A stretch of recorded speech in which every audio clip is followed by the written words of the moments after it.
I'm gonna take attendance real quick. I don't see any Austin yet. Shaheem, are you there? Can you hear me? Yes, sir. Yes, sir. Finally, you made it on board, man. Good. Stay with us, okay? Because I'm gonna call you out once in a while. All right, yes, sir. And where's Nick? Nick? Oh, there's Nick. Okay. Daniel, I see Caitlin.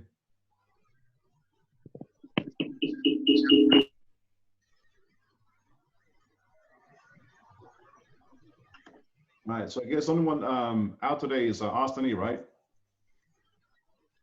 All right, cool. Right. All right, so I hope you guys had a great weekend. Stay safe.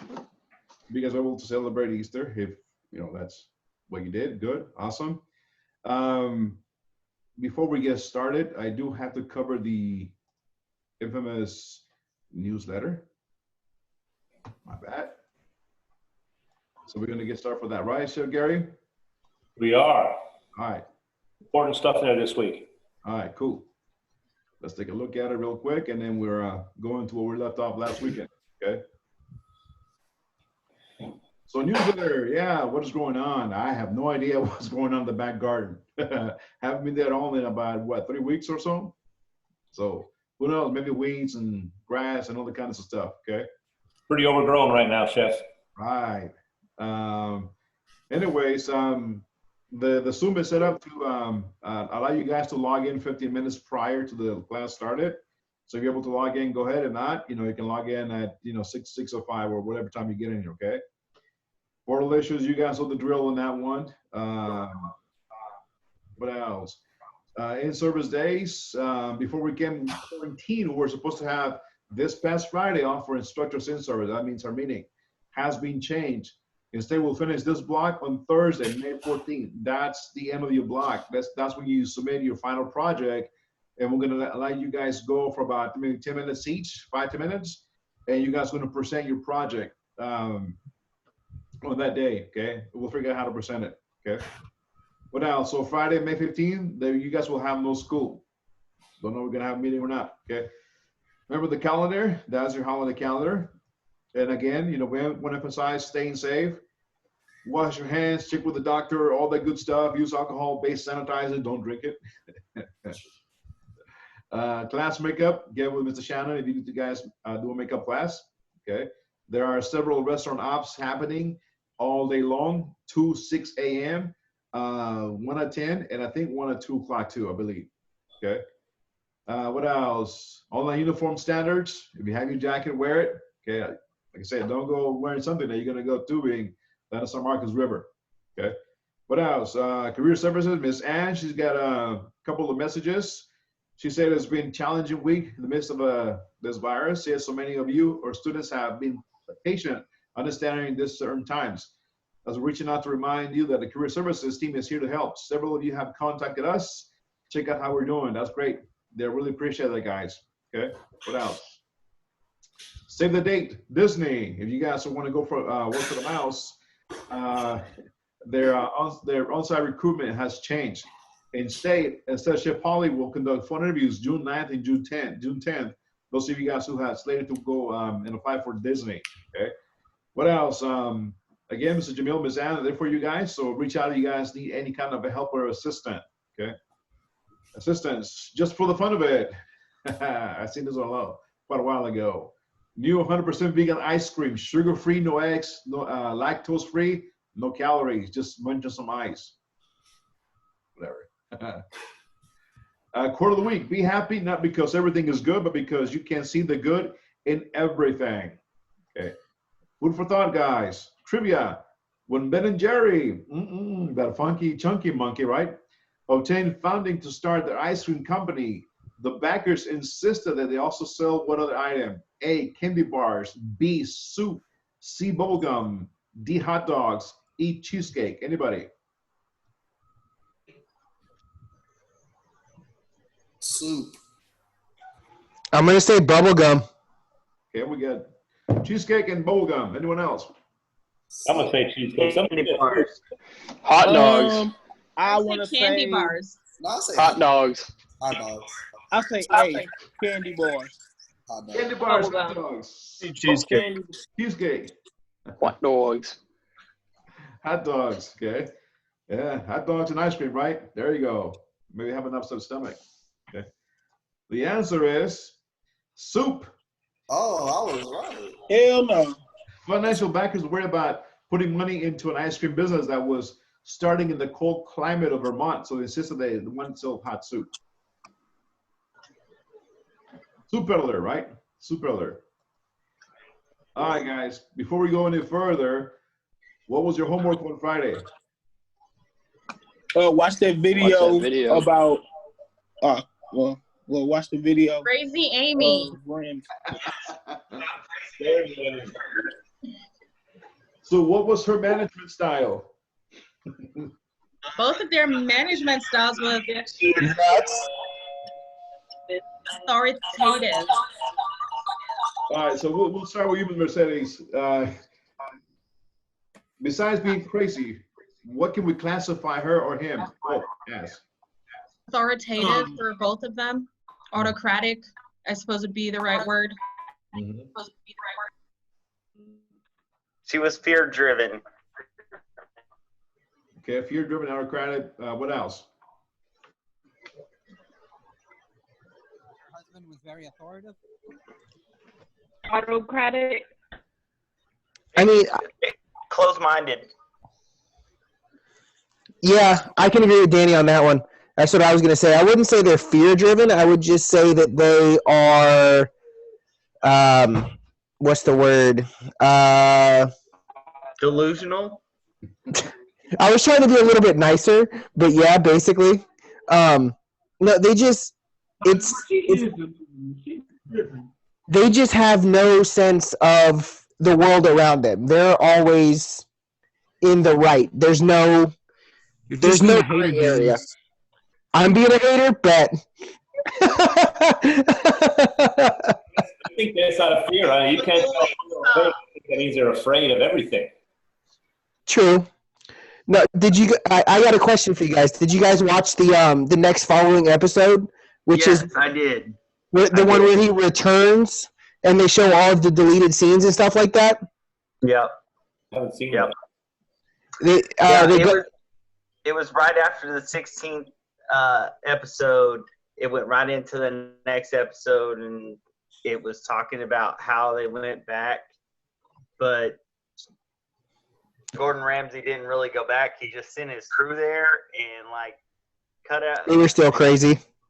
Yeah, they went over the cutout scenes that were cut out, and then on top of cutout scenes, they also re-met up with Amy and them and asked questions about And what was going don't forget on after he had visited. the old man was just like, Gordon Ramsay didn't have the balls to come here. I have bigger balls than him, and blah blah. And just going off on it. They're still crazy. I did a little bit of research as well. They shortly thereafter, 2015, they ended up having to shut down. So, besides them being crazy and loopy-loop and delusional and all that good stuff, what else you guys were able to notice during the whole transition from the front door to the back, everything? So they were claiming that a lot of stuff was fresh, but when Gordon Ramsay pointed it out and stuff like that, they had no answer. She just kept deflecting, and then when he pointed out that that their dough came out a lot of the time soggy for the guests, they were just like, oh, well, they don't know what they're talking about, So, I mean, in my opinion, it was doomed to fail from the beginning, and I think that Gordon, I think he tried, and then there's just some. I want to hear Chef Gary's comments on this, but that I'm sure that'll come later. I think he tried, you know, and it just got to the point where they just wouldn't listen, and it didn't happen, you know. All right, Daniel, what you got? I think that Amy was very about herself, and I feel that as a chef, like it doesn't matter how famous or how renowned you are. If you're not open to criticism, then you're just defeating yourself, basically. You're not, and that's basically what Amy was doing. She was defeating herself because she didn't want to hear any criticism whatsoever, even if it came from her customers or from Gordon Ramsay or even her staff. So, and on top of that, I felt that she had a chip on her shoulder when, like, her staff was like, "Are you sure?" Like, she said, "Hey, this goes to so and so table," and the waitress was like, "Are you sure?" Because like the waitress felt that it went to another table. I felt during that conversation, and she. Well, I mean, that's felt because she stuttered. She didn't know the table herself, and Yeah, all she did was ask. And so she really got upset about that and blew up on that, and like even fired the girl over it, which I thought was ridiculous. Nah, what killed me in that episode is when her husband, he's so soft. He was scared to tell her the food was messed up. They don't know what to eat. I'm like, man, you soft. That's why she's so stuck up like that. Everything's happening. And so I feel that she should have just been able to, you know, her mind a little bit and brought that chip down, which I know it's very hard for some people that don't have a chip on their shoulder to let that go. But I mean, if you can just step aside and just look at it from a different point of view, you can really get an aspect on what's going on and try to make it. Another thing is, I felt that she was cooking it to her standards, the way she liked it. You're not cooking for what you like. You're cooking like Chef Gary said in Foundations class. You're not cooking for what you like. You're cooking for people. You know, you're cooking for your customers. You want to make sure that they're happy, not what you think it should be. So make sure that you're serving your customers the right way. And then on top of that, don't lie about if it's fresh or not. I mean, if it's fresh, then it's fresh. If it's not, then say, hey, guess what? These are frozen. That's the best we can do at this moment. Maybe later on we might go into making fresh ones, but right now this is all we can do due to the budget. Okay. You got the Mercedes. I think one of the most important things is that neither Amy nor Sammy valued their staff. So that was a big issue, is that they did not value their employees.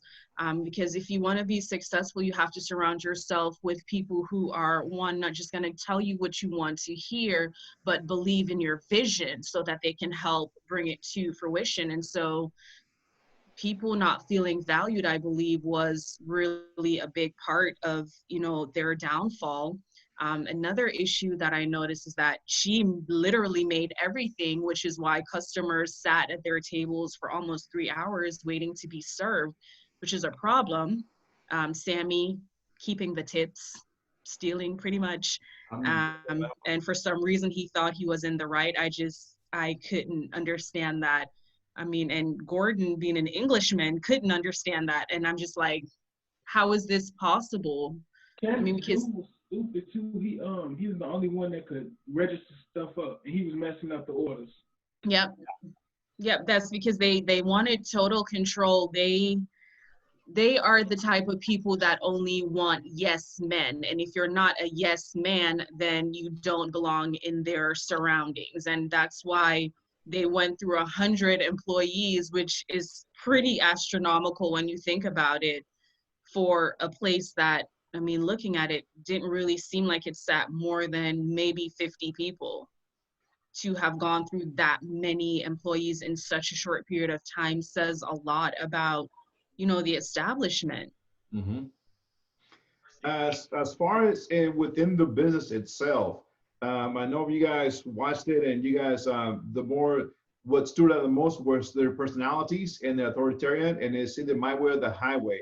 But aside from that, what else did you guys were able to pick up during the whole transition? Let's hear from someone else. Ms. Caitlin, what you got?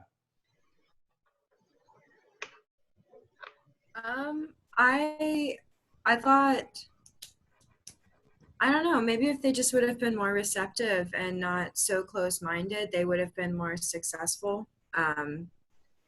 When Gordon first came in, he noticed right off the bat how gorgeous the restaurant was, and how good her desserts looked and stuff like that. And some of the menu items that he was ordering too, even to me, sounded like something I would order from the restaurant. That the pear and brie pizza that he ordered sounded really good, but it came out really underdone, and everything was just,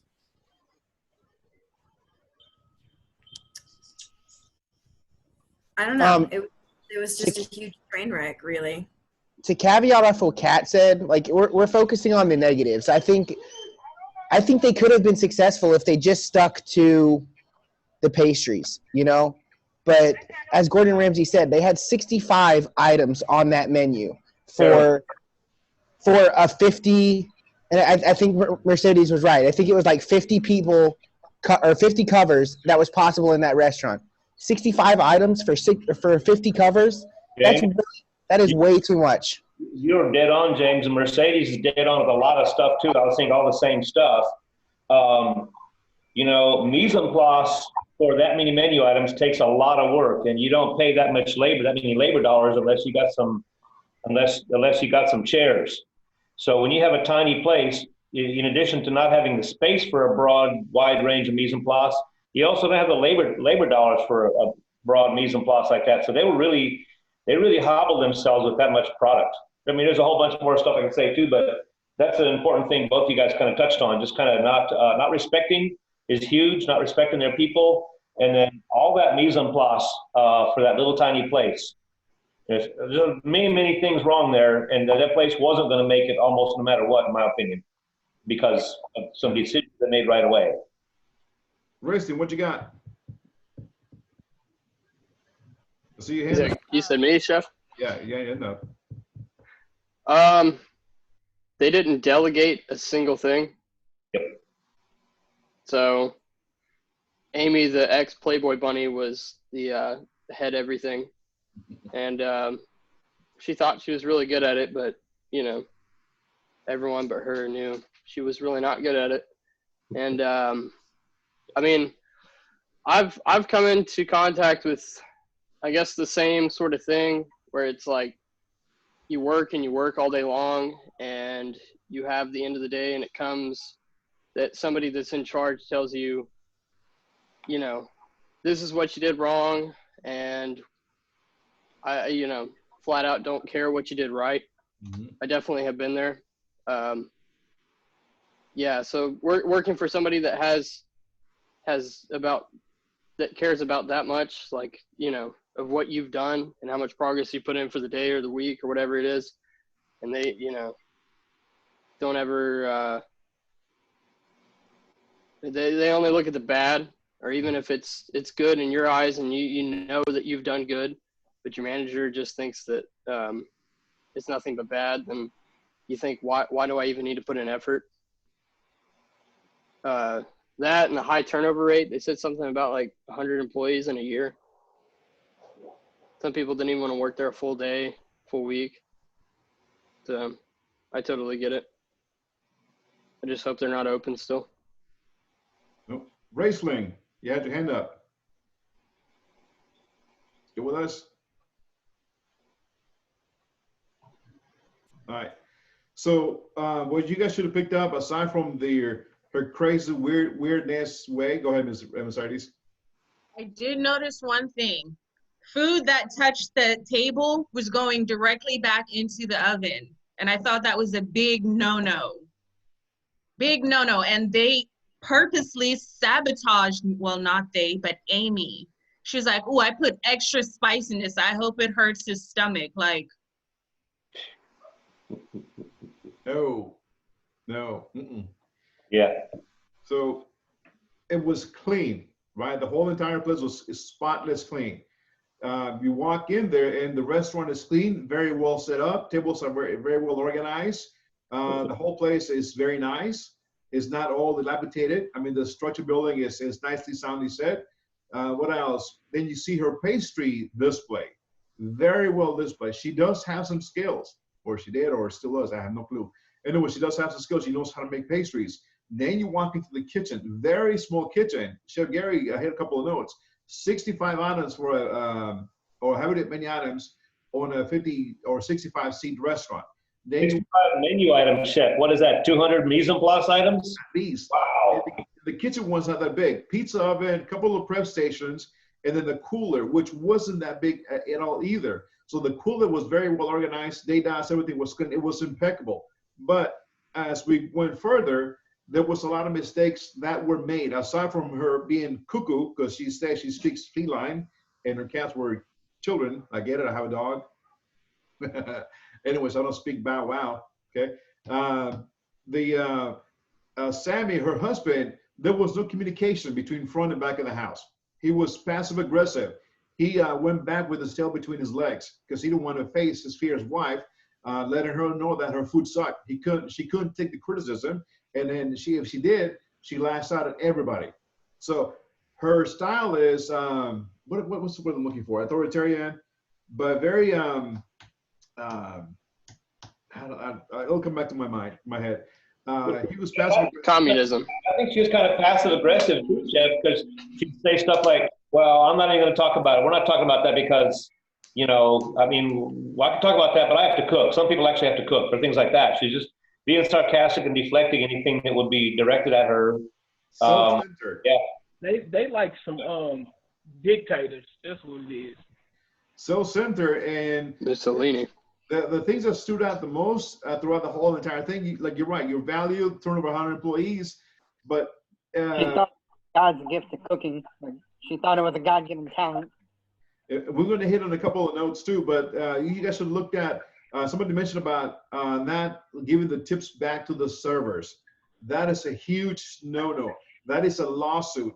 Depending on the local, state, and federal guidelines and rules and regulations, the Workforce Commission, if you do, no matter how much you pay your servers, $3.35, $6, $9, $12, gratuities go to their pockets. The owner does not keep the gratuities. So he was stealing from the employees. So he could be gone to jail and somebody could file a lawsuit against him. So you can't do that. So when you guys go to work and you guys serve in front of the house, and get gratuities, you need to keep your gratuities unless they have a system where they pull the gratuities and everybody gets equal share at the end of the night. So that's one. Yes, Daniel.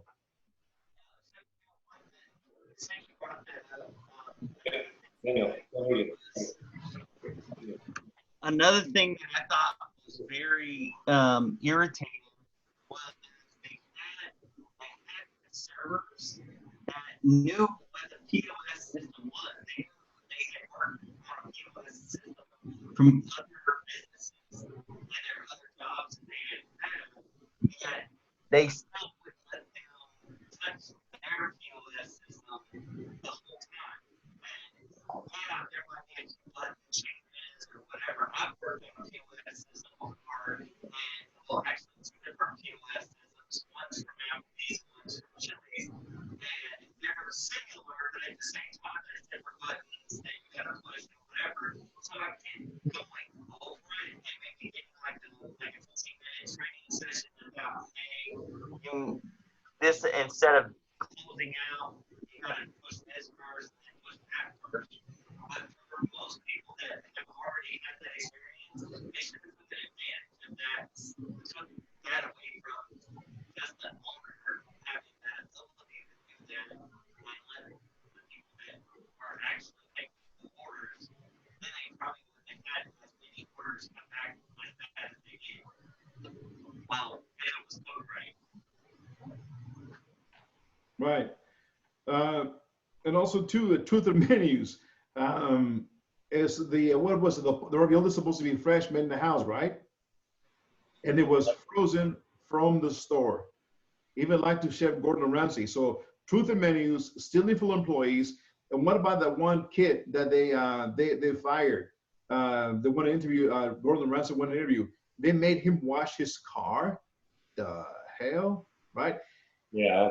Job description does not include washing the owner's car. So you got 3 strikes. You got stealing for the employees. Okay.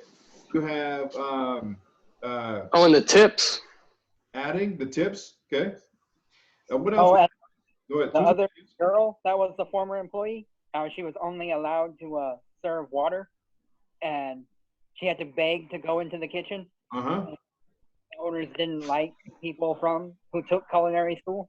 No, she had a culinary school degree, or she went to culinary school. So she saw her as a threat because, again, she was self-centered. She thought she was God's greatest gift to her restaurant. Everybody was wrong. She was right. So her mental state, she needed some very heavy psychological help on that aspect, because anyone that would challenge her or would question her, they would automatically get fired. So again, stealing, job descriptions, adding more than what it was supposed to be. What else? Sammy was rude to the customer too. He would cuss them out, and even all the way to the door and tell them don't come back. And I thought that was just over the top. Like literally just sit there and just cuss a customer out all the way out to the door. You're right, Josie. And I worked for a chef that had a really beautiful restaurant and got mad at people a couple times like that. He actually followed a couple out to the parking lot, like trying to have a confrontation with them because of something they said about the food. The food was awesome a lot of times, but I guess it just wasn't very good one day to them, and they said something, and he got so mad that he lost control of himself and followed him up. I followed him out as if he was going to have a physical confrontation. He was probably a guy in his late 30s, maybe he was 40, and there's an old man about 85, and his wife similar age. I mean, you could have knocked them both down with a small teddy bear. What the heck was he going to do? But he just lost control of his anger, so that he could not be civilized to those guys once they said something he didn't like. Yeah. Another thing that the comment here is. That's what I was talking about. Sammy, he didn't let them leave. He demanded their money. He wanted them to pay for the pizza that they didn't even receive. Yeah. Yeah, you can tell he did it multiple times too. Like he even said, like if they didn't like my wife's food, like I defend her, and so you can tell that he's done that multiple times. So like multiple customers, and like that, yeah, it was bad. You as a chef. That's not even the worst part. The worst part is that he threatened them. Yeah, exactly. Not only was he rude to them, he threatened them. Yeah. He also touched that one guy. He definitely pushed him. There's a couple more things I want to throw in here too, you guys, and I'm not sure we've heard it from everybody yet, and I'm hoping we do. Everybody in the class should hopefully have a couple things to say here. The couple would have been so much better off if he would ever have worked in the front of the house one time before ever opening a restaurant. I mean, if he'd have been a waiter and learned to be a head waiter and maybe a host or a shift manager or something, so he knew about a cash control system, so he knew about supervising people and scheduling people, but he had no clue. He's a developer. And in her case, the same thing. Well, she's been to culinary school, but that's not the same thing as getting in a restaurant and getting your teeth cut a little bit. She got some skills from culinary school. I assume she made those pastries, but I don't know that. They're serving frozen ravioli. How do I know she can actually build a cheesecake that beautiful is what I saw in that case? Frankly, I don't believe it. I think that stuff is from Cisco or someplace. You can buy a lot of desserts that look pretty good to the untrained eye and even taste okay. But it's a different thing to have a Chef Tammy or a Chef Miguel or somebody like take a bite and say, okay, is that some real stuff? Or, you can tell when it's not real. So there's two things there, to my mind, inexperience. They both would have been far, far better restaurant owners if they had ever had to make a living at a restaurant as a restaurant manager. Because the first time they made any of the major mistakes that we witnessed watching that film, a real owner would have grabbed their ass and sat them down in a chair and said, listen here now. I see this again and your butt is grass. Do you understand? That's what an owner would do. An owner is not going to put up with a manager or a lead cook or anybody else abusing the customer. An owner knows where the heck the money comes from. So these guys are really inexperienced, and all their motivations are all about trying to protect their own delicate egos. They don't appear to have a very good marriage. I don't know how you could if you can't treat each other nice at work. I don't know how I mean, I just think their life is miserable, and they're just taking a whole ship full of people down. That's SHIP as in puppy dog, right? They're taking a whole ship full of people down with them. I think it's just, and it's not uncommon. So you get out of school and you've been out of school 6 months and someone comes along and says, yeah, some money fell out of the sky and hit me over the head. And I think I'd like to set you up as a restaurant operator. Tell them thanks, but no thanks. Move on and keep on doing your thing and get good. And when you know you're good, then open a restaurant. Don't open a restaurant thinking, well, I think I can pull this off. You know, get good. Get where you know you can handle a customer service crisis and you know you can handle a rush on the line without popping and those kinds of things. And then you open a restaurant. With that said in mind, what else was I catching? Now, if you were to ask, and they were civilized, if you were to go up to them and ask them, what food cost percentage are you running? What's your food cost percent? What about your labor cost? No clue, right? A lot of food waste. Right. A lot of food in the trash. Yeah. A lot of the lack of communication. Lack of communication. So you, like Chef Gary said, you got to be well prepared, because when you open up a restaurant, it's a huge responsibility. It's not just here's the cash, a bunch of money. You got to be prepared on how to make a schedule, how to do recipe cost cards, how to control food, how to have the flavors, how to be consistent. All these things go in hand. So you guys have acquired the skills and knowledge between foundations all the way down to farm and table class before you guys go to externship. So when somebody does land in your lap and say, here's X amount of money, and here's the plate, let's open up a restaurant, hopefully you can be a little more cautious in approaching that situation, and maybe build your team with somebody you can hire and open it successfully and generate profit and sales. Because if you don't, then you're going to be that Rocco, maybe that Daniel with barbecue sauce, or if your ego is too big or too huge, then you're going to run into that issue. I'll go back to Nick. Nick, remember Julie in Farm to Table? She was kind of in that same aspect, right? She was trying to run everybody like she was the head. Never wrong. Right. So There's never wrong.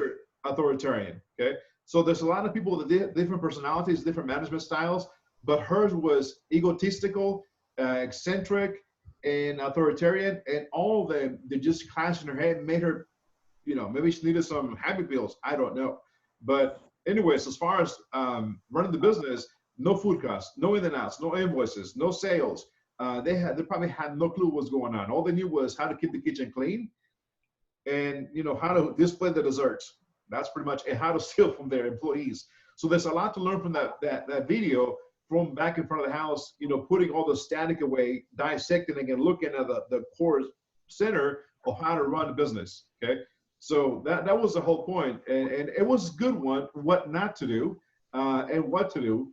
So I hope you guys have taken that in consideration and learn from it, because you're going to have maybe in your lifespan, going to work for a boss that is like that, and you're going to have to make a choice whether you want to stay there or maybe you're better off going someplace else. But don't let somebody rob you from what is rightfully yours.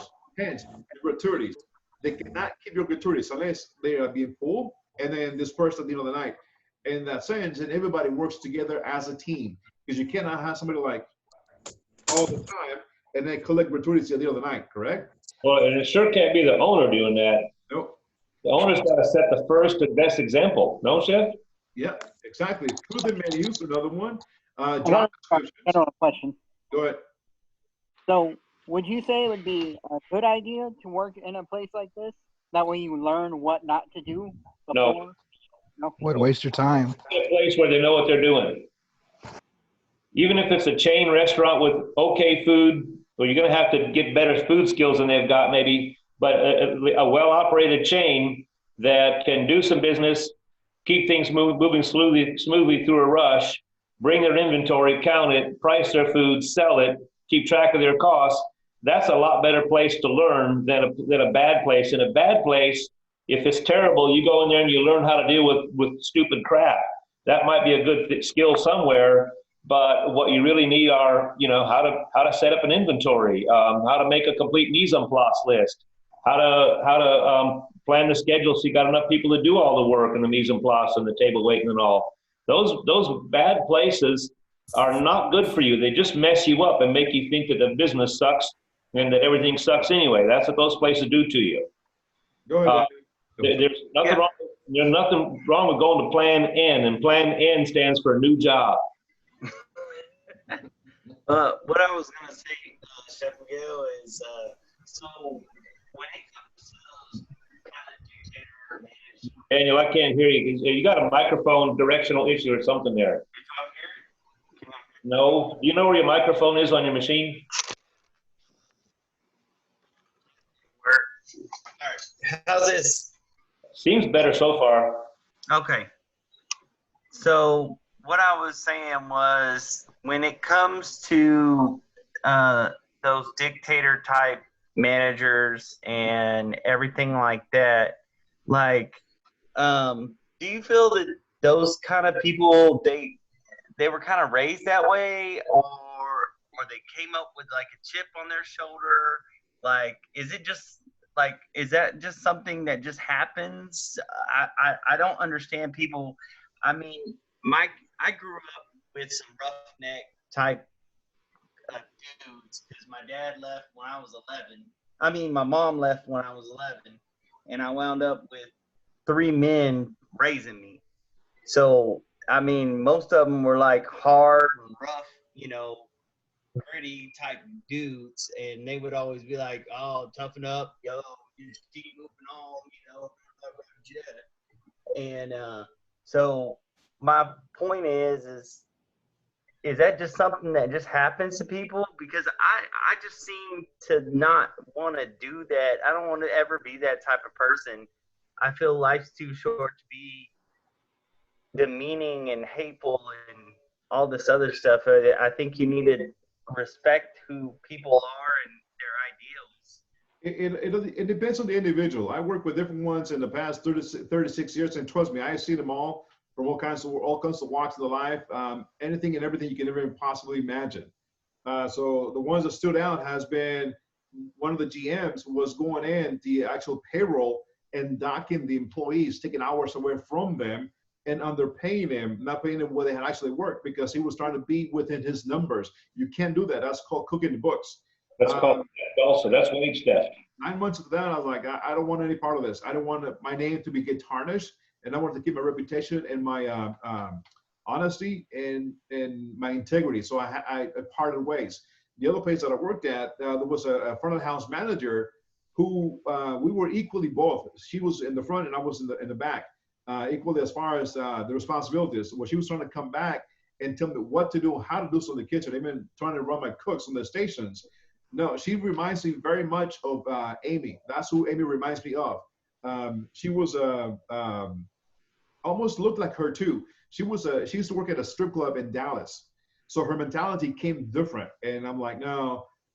So she ended up getting fired, not maybe a year and a half into the mix, but you will come across those individuals. Some of them you will have to make a choice whether you want to stay there or not, all because, how you saying you're going to keep. Those are learning individuals, but you don't want to be there forever with them. If you do, then you become submissive to their ways and their unethical practices, and you don't want to do that. You want to move on.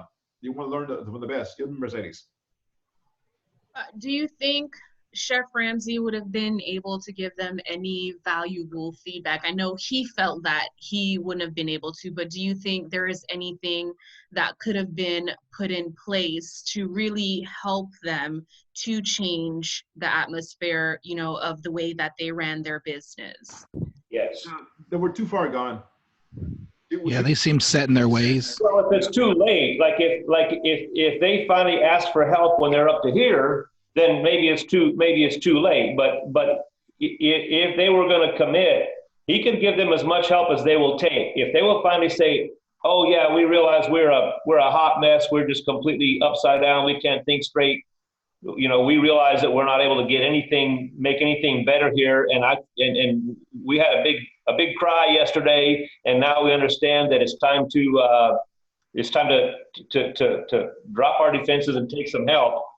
That absolutely, Gordon Ramsay has the people skills, and I don't always agree about his people skills, but he certainly knows the business, and he certainly knows where the resources are. And any behavior can be improved if the person who is doing it is willing to the music, as we say, right? And I want to say something about this management thing too. I know I kind of go philosophical sometimes, but if you don't have some idea about your own philosophy in the restaurant business and the chef business, then you won't really know who you are. When I was a kid, I thought I was an artist and a musician and a craftsman and all blah, blah, blah. And my junior high classmates were taking business classes. I thought that was dumb and boring. Management classes later on in college. Oh, who the hell would do that? What is that? I had no idea. I did not have respect for managing. Well, later I learned a lot of respect for it because of some great people in the industry. And I learned that management is the business of accomplishing people through the efforts of others. Right. So I suppose you're managing if you stand there with a stick or a bullwhip and say, I'm gonna crack it on you unless you do this right now. I guess that's managing, but I think everybody knows that's not good managing, and it won't succeed. But I had the example of some people that really did understand what management was, and I found out that management is a human thing. Management is maybe one of the greatest and highest human skills you can have. So don't give up and say, I'm afraid I'm going to be like this a-hole over here. What you do is you develop yourself. There are people out there who make a living, and I think they deserve what they're paid, who go around and tell crowds of people things that they have learned about how to help groups work well together, and how to help groups recognize their need for change, and how to do things. There are people that can turn you on and make you wake up and get tears in your eyes and realize, dang, I can get good at this and it's worth doing, and people need this in the world, right? Being a manager is not being a jerk or the guy in the office trying to shoot some 3-pointers in the trash can 10 feet away in the corner. That's not management. People get the idea that the manager doesn't have to bust his butt anymore, is going to sit down. Nothing can be farther from the truth. There's an old thing that the word management comes from the Latin. We have it in Spanish, manos, right? Manos is hands, and management is about having your hands on things and helping make them happen. And good managers, every good manager has probably heard that once or twice, and it's true. So sitting on your ass while everybody else goes cuckoo or doesn't accomplish their goals, or doesn't get training, or doesn't get thanked, or doesn't get some help, that's not management. That's just stupidity, and that's just going to go nowhere. There are awesome managers out there, and they're in every organization, some terrible, some good. Even some fast food outfits have awesome managers in them. Management is not a 4-letter word. And there's no chef that's successful that does it without managing. So you think that's where they probably should have started, is with someone to really teach them how to manage, instead of just, Chef Ramsay coming in and trying to do an overhaul? Well, I think his effort he made a good effort, but they weren't ready, and they needed to start with some experience. They needed to take some management classes, and they also need some spiritual help or some counseling or something to get some way to be kind to each other and be kind to people. They are clueless. They're the worst train wreck of a management outfit I've ever seen. It does not have to be like that. And if you're living like that for 6 months in your own restaurant, you're damn lucky to still be in business 6 months later. And if you want to stay in business, you better get off your butt and figure out how to do the nuts and bolts and the organizational parts of it, and figure out how to talk to people and get their help instead of, you can get them to help you with a carrot. You're not going to get much help from walking behind them with a stick, hitting them. Danny had his hand up for a while. Yeah, Chef, I know that I have a little bit of managerial experience in this. Yeah. Because of me being a squad leader in the military. Like, And before that, I was a soldier. So I had been to several different squads or several different units, and they were, I had different squad leaders and different platoon leaders in my section, and some of them were jerks and some of them were like educational and learning wise. And I feel that I have kind of a leg up on some of the others because of that situation, because, I kind of know who I want to be as a manager, not I don't want to be like some of these NCO. There's a saying in the military: you can be an NCO or you can be a sergeant. And if you're a sergeant, all you do is you boss people around and you don't do anything. NCO leads by the way. You go out in front and you show them how to do it. That's what my best bosses would say. They would follow that example. Yeah. And that's something that I've always inspired myself to do, is try to lead from the front and get my hands dirty. It doesn't matter how high up I am on the totem pole. I'm always going to be that person that wants to get down and get dirty with the rest of them to get the job done. And I feel that that's the best leader that you can be and the best manager you can be.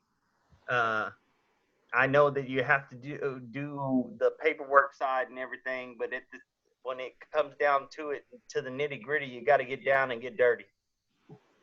An effective manager gets down with them where needed. Like, should not be leaving them twisting in the wind when they're really like in bad shape, things aren't going smooth. That an effective manager is in there helping and working and teaching as he goes or she goes. And then as they develop, an effective manager is also backing out and letting them have a little bit of wiggle room to succeed or fail also. Like if you got a manager that helps you and he helps you and he helps you, and 6 months later he's like, "Oh, you all right? You all right?" I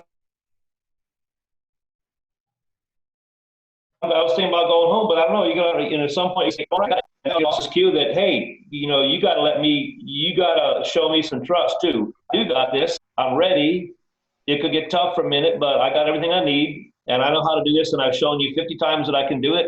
Go the heck home. I got it, right? And that's the manager kind of wants that day. I've seen a country club chef finally pick up his golf clubs and go out for a round of golf when a female cook who he'd been training for 6 months finally said, "John, I got it. Go play your damn golf." Kind of like, oh, like he was all kind of sad. "Oh, I guess you don't need me." That's right. I don't need you. I'm good. And he did. And a little rush came and she knocked it out. Made her first successful evening as the lone cook on a line with maybe 50, 60, 80 customers. She knocked it out. She had to run him off. She had to say, "Get out of here. Go play golf. I want this." So it goes both ways. James, hands up. James, you got your hand up.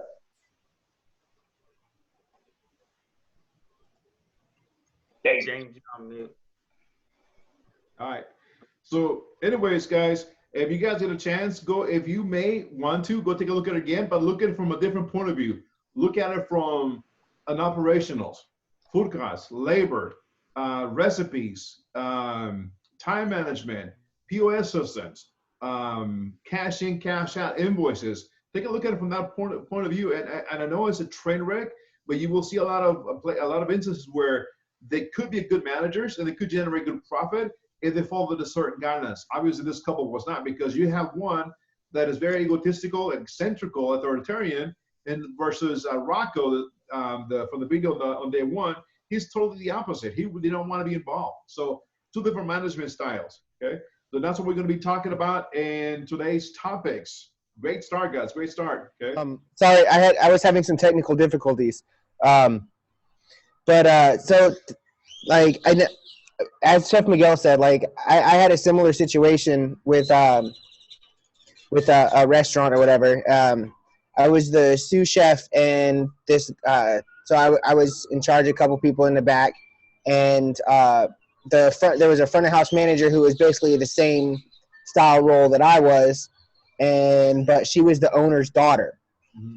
So she is similar to the Amy. She thought that she was all high and mighty, and nothing you could say would be right. And like all the time, she would come back to the kitchen and tell me how to run it, how to, like, I get it. I was in training for a little bit, for like 2-3 weeks. I got it, right? But even after that, she would still come back there. Oh, well, you're doing this wrong. Well, this is the way you showed me. How can I be doing it wrong? You know, like, and it got to the point where I ended up just walking out. And then to also point out the thick skin thing, like, yeah, I was in the military, so I've got a pretty thick skin when it comes to this industry. But and I think that that's true, but everybody has that breaking point when it comes to how thick their skin is. Yep. For me, it's my military career. Like, if you're joking about it, yeah, that's one thing, but don't come and attack it, you know? And like, that's one of the things that she did. Like, when I was in the military, I was a cook, right? And I did a lot of cooking, right? But I also did a lot of other things that I don't care to talk about, you know? Don't really talk about with most people. But she ended up saying that I wasn't this is verbatim. I was not shit, and that I was probably just a cafeteria line cook in the military, and that I had never done anything with that. And I snapped on her. I was like, well, that's not true, you dumb person. And we ended up going at it, and then the next day was Mother's Day, and I was going to go in, talk to them, and see if we could work things out. And at the end of this conversation, she was like, well, so do you want to still work here? And like, the way she had said it was like, well, she really didn't want me to. And I was just like, well, nah, deuces, and just walked the hell out. Like, it was very unfortunate breakdown. Yeah. Yeah. And I mean, I that's like the only bridge I've ever burned. Like, I don't, obviously I live in Texas. This was in North Carolina, so I can't go there anymore. But even if I did live in North Carolina, I still would never go back to that place because of the bad situation that ended up, you know? Yeah, there's some places that will never go back because the management style or the building or whatever the case was. In this case, that person was very authoritarian, and she would get her highs by telling you what to do and what not to do. So that was her style. So there's a great book. If you guys are avid readers, it's called Fire Your Boss, and the author is called Stephen M. Pollan. Awesome book. It's not a book about saying yes, ma'am, yes, sir. It's about how to internally fire your boss and still be employed, to be working for that individual. Okay. How to what, Chef? It says fire your boss. No, but the last phrase you just said, it's how to do something. How to work for your boss and for them to lay off being on top of you, telling you what to do, like Daniel was talking about. That's what my friend did when she finally told that guy to play golf. So she did what that book was trying to teach you how to do. Yep. She tried to get that boss to finally give her some wiggle room to get in there and do it, and maybe make a boo-boo or two and get better at it. Yep. She was never going to get better with him hovering over her like that. No. But it's called Fire Your Boss. Again, the author is Stephen, Stephen M. Pollan, Pollan. If you guys are avid readers, go check out that book. It's not that hard to read. Thank you, Chef. Management is doing things right. Leadership is doing the right things. That's the difference. Okay, that's the difference between both of them. Okay, guys. So let's talk about styles of leadership. All management techniques are based on one of the 4 main styles of leaderships. 4 main ones. Okay, autocratic, leader makes all the decisions. Bureaucratic, rules are the ultimate authority. Leader is there to ensure they are followed. Democratic, all participants are involved in the decision making. Laissez-faire, employees are allowed to make their own decisions without much oversight from the manager. These leadership styles exist in a spectrum, with autocratic leadership being the easiest but the least effective, and laissez-faire being the most difficult but the most effective. So there's four types. Now, where does she fit in on this category? The crazy Amy. Autocratic. Definitely autocratic.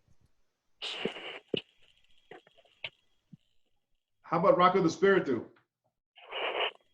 Laissez-faire. Right. And Daniel, the barbecue size guy? I want to say Democratic, but he wasn't. He was definitely laissez-faire as well. Yeah, he was pretty much control of things, was he? As you go through through your career in this kitchen, in this industry, even in the regular industry, whatever job you want to go into, even in school, you're going to have some of the instructors fall into this category. Okay, you're going to have us in the autocratic, bureaucratic, democratic, and laissez-faire. That's what we are. We're not all the same. We're different. Okay. I want to make an argument that good management professors will tell you that even anytime you have a good manager that is engaged and effective and they're doing, they're keeping things rocking right along, that manager could be autocratic in some ways once in a while at certain times. Mm-hmm. They could be bureaucratic at times. Sometimes they just need to make sure they understand certain rules, and rules are helpful, and and they could be democratic too when they have strong people that have shown a commitment and that are excited about work and they want to do well. The manager can take a democratic approach at times and say, well, what do you guys want to do? You're the one that has to live with Mother's Day. I'm going to be fishing on no, just kidding. But you're the ones that you're the ones that you're going to it's going to be tough on Mother's Day. You know what to do. We have a plan. You guys should apply some thought too before Mother's Day comes and make sure you all agree on how it's all going to happen. And then the manager could at times be laissez-faire too, like the great Tyson Cole, the local guy that made good as a sushi chingon nationwide, right? He learned his craft in Japan. He started a place called Uchi. He started a place called Uchiko and one or two more. He has fantastic crews. He's taken a lot of culinary students over the years. A lot of my students work for him. A lot of people gained a lot working for him. And I was at a party one time where we were going to reproduce some of his cool dishes for like 1,500 people. So it was a big hors d'oeuvre party, and he came to show us exactly how the dishes will look and things like that. He brought a couple of his sous chefs and a couple of cooks with him, and they kind of discussed all the stuff with their hands on. They had all the mise en place, and they discussed the presentation of these items, not for the 100-seat restaurant, but for a party of 1,500 people. And Tyson wasn't saying, you got to do it like this, you got to do it like that. He was saying, well, what do you guys think about this? Can we make this look good somehow? How can you guys make this look good in this dish? Because that's what we got to work with here.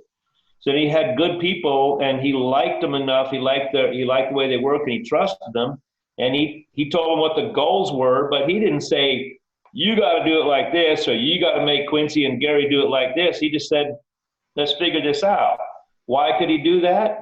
Because he had great cooks and chefs, and he could kind of turn them loose a little bit, let them figure some things out, then they could show us what they wanted, and we did. And it was very successful. So there's a democratic or a little bit of really almost like a laissez-faire going on there too. You can't just say autocratic is always bad, laissez-faire is always bad. None of those things are necessarily bad or good. They are a style. The trick is in a manager choosing the right styles at the right time, balancing their own style. In the kitchen, you guys have groups of 4 per table. In each group, you're going to have your autocratic, your bureaucratic, democratic, and the laissez-faire. And it happens all the time because the leaders are going to stand out, right? They're going to stand out. And you guys know who you guys are. Right, Ms. Mercedes? Okay. So even in your teams, when you go to the kitchen, you'll find that mix of classmates. So next one, okay. Leadership skills, like most abilities in life, must be earned through practice and hard work. However, there are many different ways to be a good leader. In fact, great leaders often incorporate different types of management styles at different times. It happens, okay? So you can mix different management styles at times. What is the best management style? The simple and perhaps somewhat disappointing answer is that there is no method of leadership that is always superior to all the types of management styles. The best type of management style is one that is flexible, adapted, appropriate for the given circumstances. This is true because different situations call for different kinds of leaderships. Okay, remember that. When deciding how to lead, you need to take a number of things in consideration. Here are a few factors that will influence your management style you'll need to employ. First, the type of business you manage, the volume of work that needs to be completed in the future, your personality and innate management qualities, the personalities and attributes of the staff you're currently managing. Okay, those are kind of bullet points you need to take in consideration. Autocratic, here's one. Of these styles, autocratic is the easiest to do. All you have to do is give orders and demand that they be followed. You don't need to put in the effort to create standard procedures. Bureaucratic, get employee input decisions making, democratic, or empower employees to work independently. Okay, that means you're totally in control of the situation. Okay, autocratic leadership is vital to many workplace environments. This style is necessary with organizations and companies that demand error-free outcomes. While autocratic leadership is one of the least popular management styles, also among the most common. Autocratic leadership process generally entails one person making all strategic decisions for subordinates. Although it has fallen out of favor in recent decades, autocratic leadership style is prevalent. Okay.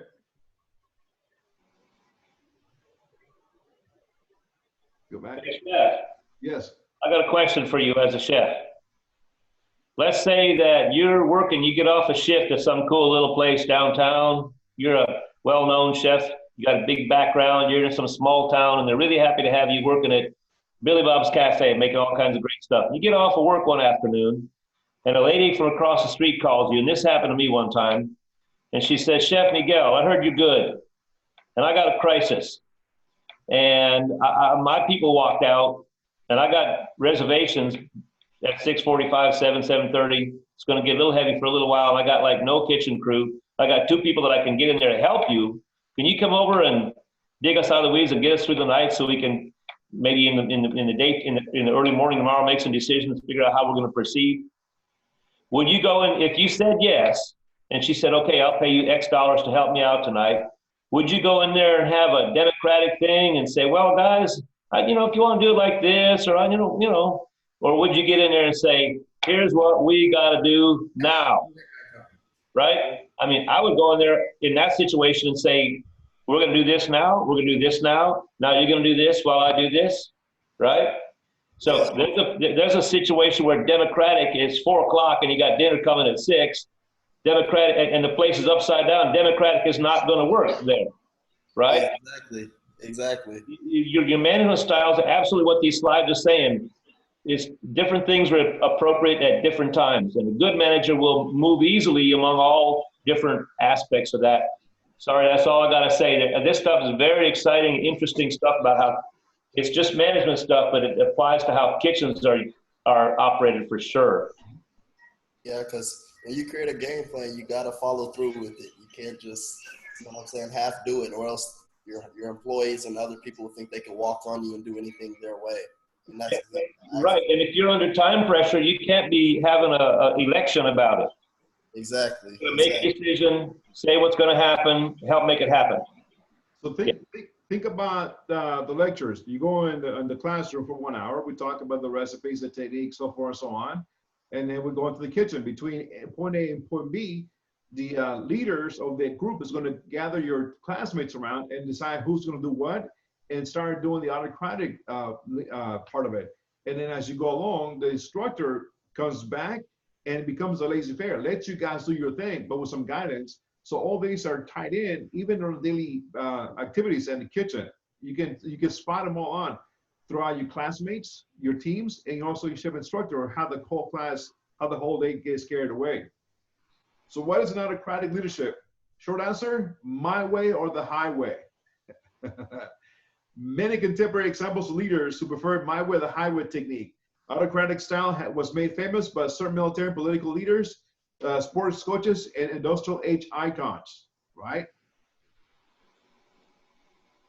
Yeah. Autocratic leadership has received a ton of criticism due to numerous factors. Here they are. One, historically, autocratic leadership has been associated with tyrants, dictators who use authoritarian means to cajole and threaten underlings to performing tasks. Example, autocratic leader. One person has control over all the workers and followers.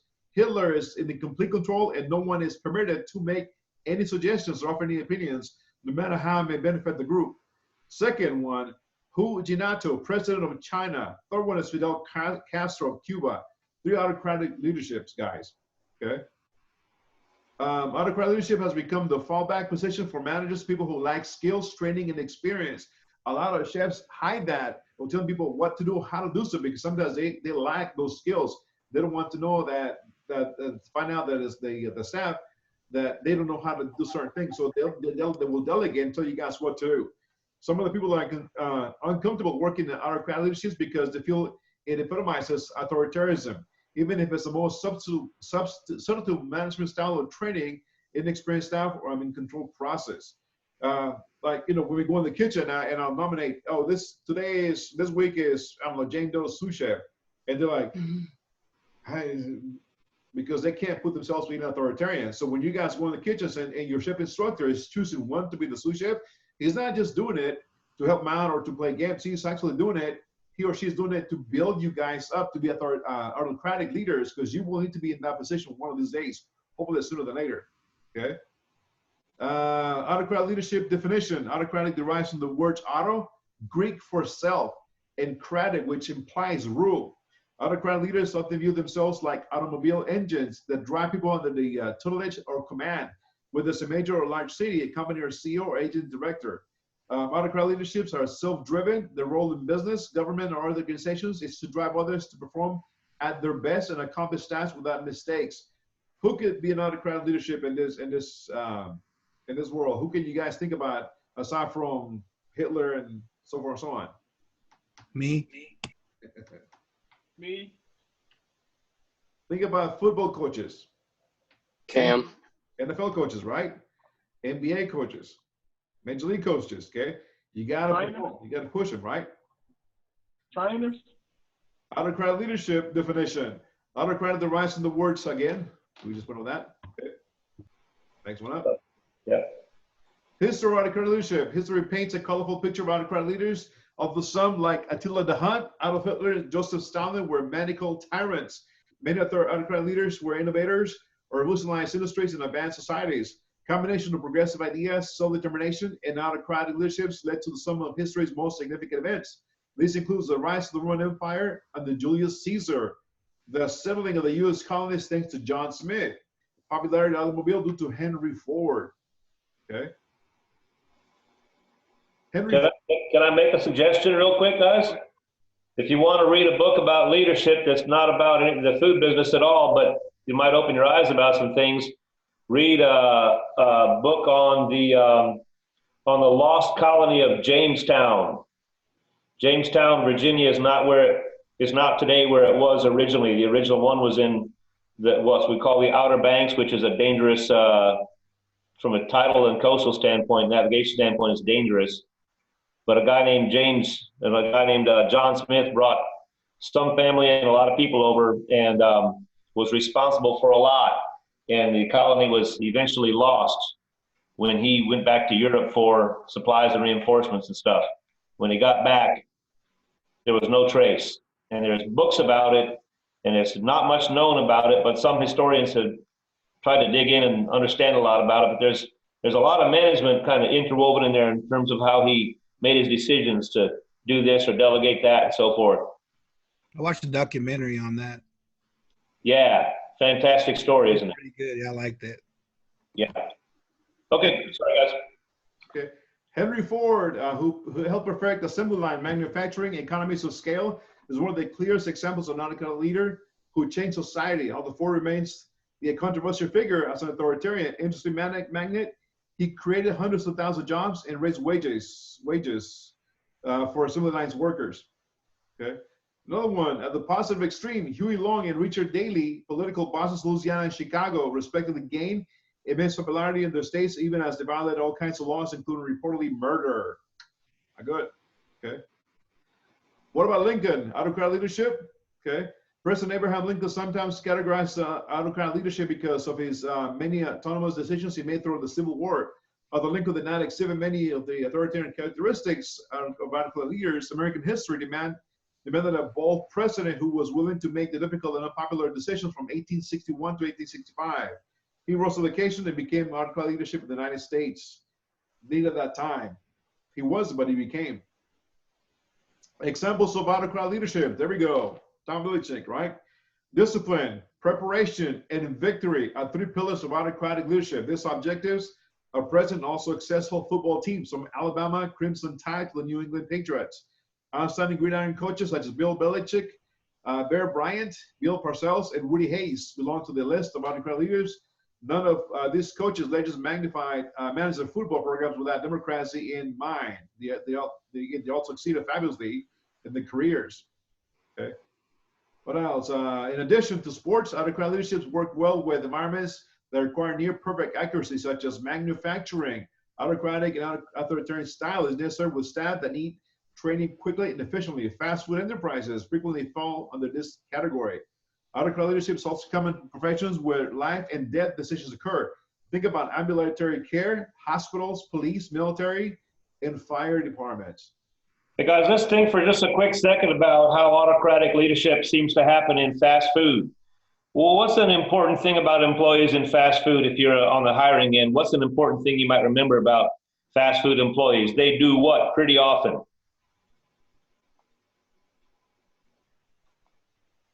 What do fast food employees do? There's a high turnover rate. Yeah, they turn over pretty often, right? So you might be hiring somebody a few weeks later, you might be replacing them. So in fast food, you don't exactly say, oh, let's think about this. Let's train you up and see if you like emphasizing working the fryer a little bit more. You don't do that. You say, you're going to do this. I need you to do this. And when you show them how to do it, you're saying, do it like this. Boom, done, right? It's not a high skill thing. The fast food thing is not like the professional kitchen business. And you just need them to do it accurately. You're trying to minimize wrong orders, get it done on time, keep your ticket times low enough. That's it. Not uncommon to see autocratic leadership. And as long as the people are being reasonably decent about it, it seems to work okay in fast food. Yeah. So those are some of the segments, guys. Think about it, okay? What about in the music industry? Music business is often overlooked when it comes to autocratic leaders, whether it's the maestro of the Boston Pops, orchestra, the lead guitarist for the chart-topping band. Every successful music ensemble requires leaders to maintain consistency and longevity. Two unlikely contemporary examples of popular bands with autocratic leaders are Tom Petty and the Heartbreakers and the Eagles. Tom Petty, a Florida native and leader of this self-titled band, is an infamous perfectionist. As leader, he's autocratic, demanding. Petty is credited with single-handedly levering record labels to share with larger taking profits from which today's music artists still benefit. Petty's also unabashed about his decision to dismiss the founding drummer from his band and what amounted to perceived lack of commitment. One of the musicians that sticks in my mind is no longer with us. Remember Prince? Yeah. Right? Prince, I had the fortunate live event to be able to work with one of his concerts. He was so in control of everything, he was not allowed to any employee to walk around the stage while he was practicing. He will, the bodyguards will be blocking off all the passageways from one concession stand to the other one if it was open out to the stage, because he didn't want anybody to see him practice or to listen to his music. Okay.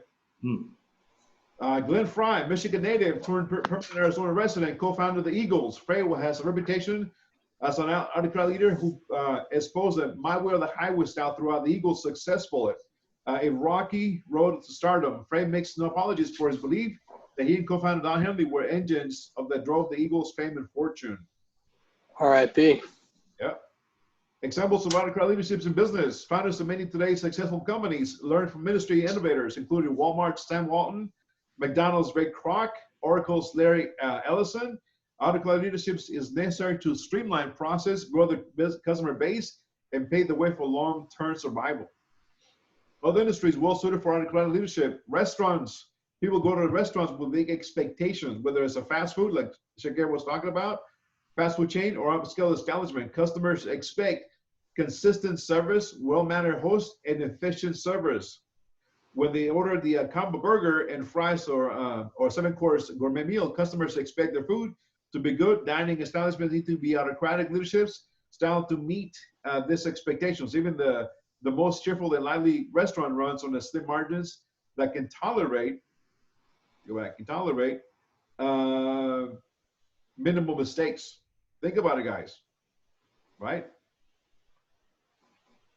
Yeah, I'm familiar with a restaurant, an Italian place in San Antonio that is totally old school, autocratic. A waiter isn't making many decisions except how to coordinate all the things they got to do at one time right now. A waiter is not changing the plan or anything like that. A cook is not changing the plan. Place runs like a machine, and the guy's not mean. The owner is not mean. He just runs it exactly the same every day, all the time. And it works. It does.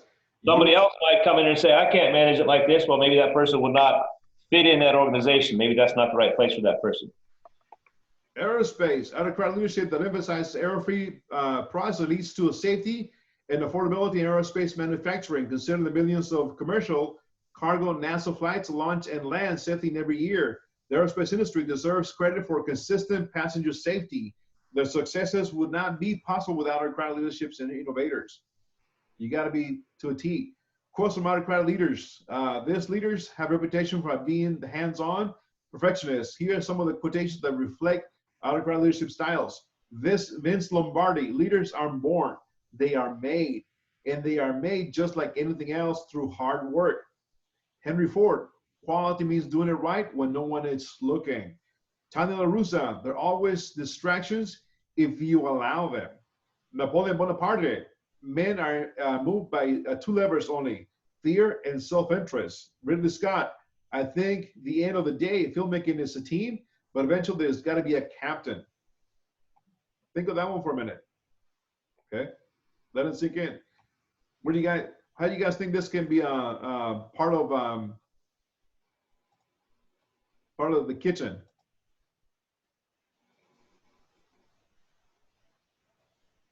Which one are you referring to specifically, Chef? I'm referring to Ridley Scott.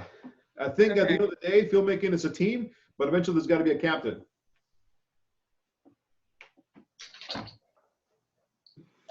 I've heard that one before. Let me put it into more relatable to our industry. I think. Go ahead. So relating to that, I think is like closest I've heard it was if you put a room full of like privates or PFCs, private first class, like the lowest level enlisted, if you put, 10 privates in a room, one's going to come out a leader. Eventually one's going to lead the group, I think is sort of what that's trying to get at. Yeah. Is everybody's eventually going to pick the one person that stands out as a leader. I think that's probably true, but I think Ridley Scott is just saying, look, yes, we're a team, but yes, somebody's got to lead it. Yeah, and I think how that relates to the industry is as far as, the prep cooks and, the line cooks, everybody has a station and someone has to determine who does what at each station. So in that respect, I think probably that's how it relates to our field, because the head chef or the manager, well, not the manager, but the owner, kind of determines, okay, well, this is what we're going to make. And then the head chef says, okay, and it's going to be made in this order with these ingredients. But we're all contributing to making sure that that plate, when it's done, is made exactly how it's supposed to be. Yes, Mercedes, I think you're right. Also, could you imagine a situation where a restaurant dining room fills up and the cooks get just a massive rush of salads and appetizers when the tickets first come in? That happens all the time, right? And if the pantry or garde manger is quick enough to get all that stuff out, or maybe even with somebody else's help a little bit, maybe the sauté chef helps that person a little bit, right? The sauté doesn't have any tickets yet, really, but the appetizer guy just got hit with a ton of stuff. somebody should step over there to help them. And you might see a sous chef or a lead line cook or the chef say, Johnny, go help Susie, or vice versa, right? Later on, Johnny's station slows down. There's no more appetizer tickets coming in. The room is full of people that are getting ready to get main dishes. And now the saute cook is getting hit, or the grill cook's getting hit. Later on, the pressure shifts somewhere else, right? The cooks get their work done. They're all beat up. They're kind of wiping down, putting things back in place. Some of you guys know the drill. And now the bussers are running. What starts happening over in the dish room? Holy smokes, here it comes. The sous chef or the lead cook or somebody ought to be able to say, there's got to be, I guess it's the captain that Ridley Scott's talking about, right? Somebody's got to say, guys, I don't even care who it is. You know, if your station isn't rocking right now and one person can hold it down, I need 2 people to get over there and don't let John get too far behind in the dish tank. Right? That's the captain. Isn't that generally the expo? Like the person that can see everything, you know, if that makes sense? Yes. Some organizations, the expo doesn't have any authority but to consolidate, get things together and make sure it's all there and send it out. Other organizations, the expo is exactly the big picture person. Yeah. You got enough help over here right now. You got too much. Move somebody over there and so forth. If the expo happens to be the chef, absolutely, or the sous chefs, those persons could definitely have the authority to move some help around a little bit in order to keep things moving like they should. On your schedules and your project, you might want to, it depends on your menu, the concept you want to have. Maybe you want to create a job description or a job slot for an expediter, because an expediter is a very crucial part of the team. He or she is the one that all the food gets funneled through and it gets pushed out or organized to the front of the house. So yes, that could be the captain. When I was thinking about this, I was thinking about, rewording that quote by Ridley Scott. Instead of saying filmmaking, I think at the end of the day, cooking is a team. But eventually there's got to be a captain. Nick, are you still with us? I don't see you here right now. Nick. I'm here. All right. Think about what happened in your combination. When you guys go to Farm to Table, it's going to be a combination of the menu. You guys are going to come together and figure out your menu for your Farm to Table class. So think about combination. Even though your class was it was different, there was one that rose to the occasion on both days. Who can you think fell into this category? Sierra. Right. She took control over what was pretty much going on. She stepped up and put everyone in place and make sure everything was going smoothly. And Sierra, have you guys probably seen her in the past? She's a tall girl. They used to work in the dry storage. Maybe you've seen her walk around, big tall one, long dreads sometimes. Anyways, she was not the autocratic. She was not the leader of the class. But on those 2 days, she stepped up and took control of the entrees and the time as they were coming out. Because in the From the Table class, believe it or not, when you're going to create a 10-course menu, and every course got to go within 10 minutes out, and you got to keep track of that menu, the timing, to make it go flawlessly. So yes, that's one. Another one that comes to mind, Tony La Russa. There are always distractions if you allow them. Always. And I keep referring back to my foundations class, or Ms. Mercedes, but we did have a lot of distractions in that class. We had one, we had two, we had about three who were the weakest links in the class. And one of them was especially a huge distraction. But as we went every single day, everybody tried not to get distracted and get focused on what was happening at hand. So there will always be distractions if you allow them. And sometimes we can't help it because they get under their skin and we want to punch somebody's lights out. That's our nature. That's the trick, isn't it? There's going to be a distraction here or there, one way or another. Every day there's going to be a few. The question is, how are you going to handle them? That's what the leadership's about, and that's what a pro cook is about too. Yeah, there are distractions, but that doesn't mean we let them put us sideways. We got bigger fish to fry. So for you guys who have not spoken out or talked, I know sometimes I get it because when I first started this industry, I was almost an introvert. Yeah, I was not popular. I was always kept to myself, and I didn't like to be in front of people. So I'll go back to Vince Lombardi. Leaders aren't born, they are made. And just like anything else, through hard work. I remember my days in culinary school. I had to give out a presentation in front of the class. I was shaking so bad. My palms were sweaty, and I couldn't speak clearly about my project. So through hard work, that was like about 20 years ago. So some are born, but most of us are not. We are made through hard work. As you go along, you will find how much strength you're going to build and how you're going to build your character and become that leader. Okay. So yeah, those quotes, I mean, they do apply to us. Yeah, go ahead. I'm similar in that way. Like, but like when I was growing up, I was not one to talk to many people. Like I was always the outsider. Like probably shouldn't say this, but I was the kid that people thought was going to bring a gun into school. You know, that kind of kid. But when I was in the military, I had to do a lot of briefings and stuff like that when we were deployed for like the commanders on what the lunch production schedule was going to look like, what and numbers of forecasts and stuff like that. So that helped me to get over that fear of talking in front of people, and helped me to learn how to, I guess, be more professional in a sense. Be more confident, right, James? Yeah, definitely. Yeah. The last one is, I'm going to read real quick by Henry Ford. Quality means doing right where no one is looking. Quality is doing right when no one is looking. Every time I step in the kitchen, if I am going to do something with my hands and my knives, the first thing that I grab is my sanitation bucket, my wet towel, and my cutting board, my anchor.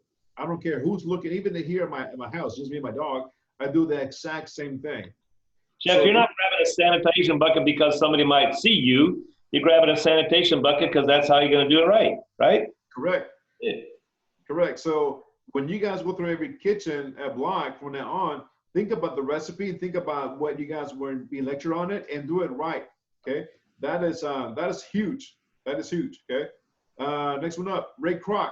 You're only as good as the people you hire. You're only as good as the people you hire. Alfred Hitchcock. If an actor comes to me and wants to discuss his character, I say it's in the script. If he says, but what is my motivation? I say, your salary. Right?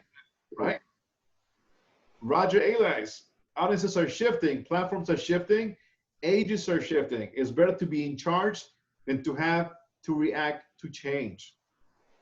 Right? Yeah, the management structure at Fox is shifting too. See you later, Roger Ailes. Yep. Gordon Ramsay. Kitchens are hard environments, and they form incredibly strong characters. And that is true. Hard environments. Why? Because of long hours. 2, the stress that goes in it. 3, look at how much what your hands are doing. 4, your shoes, your feet, your lower back, your knees, everything that goes back, the heat, the cold, but they build strong characters. Lorne Michaels, to me, there's no creativity without boundaries. If you're going to write a sonnet, it's 14 lines, so it's solving a problem within the container. No creativity without boundaries. Rockefeller, I do not think there's any quality so essential to success of any kind as the quality of perseverance. Okay. Autocrat leadership, the case study, Blue Cross of California. Leonard D. Schaefer considered himself an autocrat leader when he became the CEO of Blue Cross California in 1986. Yeah, that time I was in the kitchen, already getting my butt whipped so bad. At the time of the company was a fiscal disaster, the lowest performing of all Blue Cross plants around the United States. His job was to turn it around. Schaefer described his experience in an article in Harvard Business Review. The leadership journey, here's an excerpt of what he said, okay? When a business needs to change relatively quickly, it is much more important to just make a decision and get people moving, so that is to take the time to conduct a thorough analysis and attempt to influence others to come around to your way of thinking. Therefore, I would define the autocrat leadership not as someone who bullies others needlessly, but as the managerial equivalent of an emergency room surgeon forced to do whatever it takes to save a patient's life. Schaefer eventually abandoned the autocratic method, and even though he had used effectively early in his career, likewise students who gravitate towards his style can learn how to adapt and perfect leadership techniques at this change. So the first one, it kind of reminds me of what Chef Gary just was talking about. You guys are future culinary leaders. You guys are going to be taking over kitchens, and you guys are going to be walking into a kitchen that the employees are going to be there for 15, 20 plus years. And here you go, you're going to start making some changes because the company is not producing numbers. So how would you go about making those changes?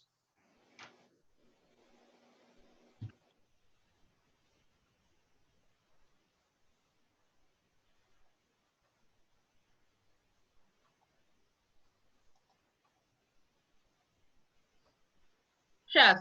Yes. Okay, can you please restate the question?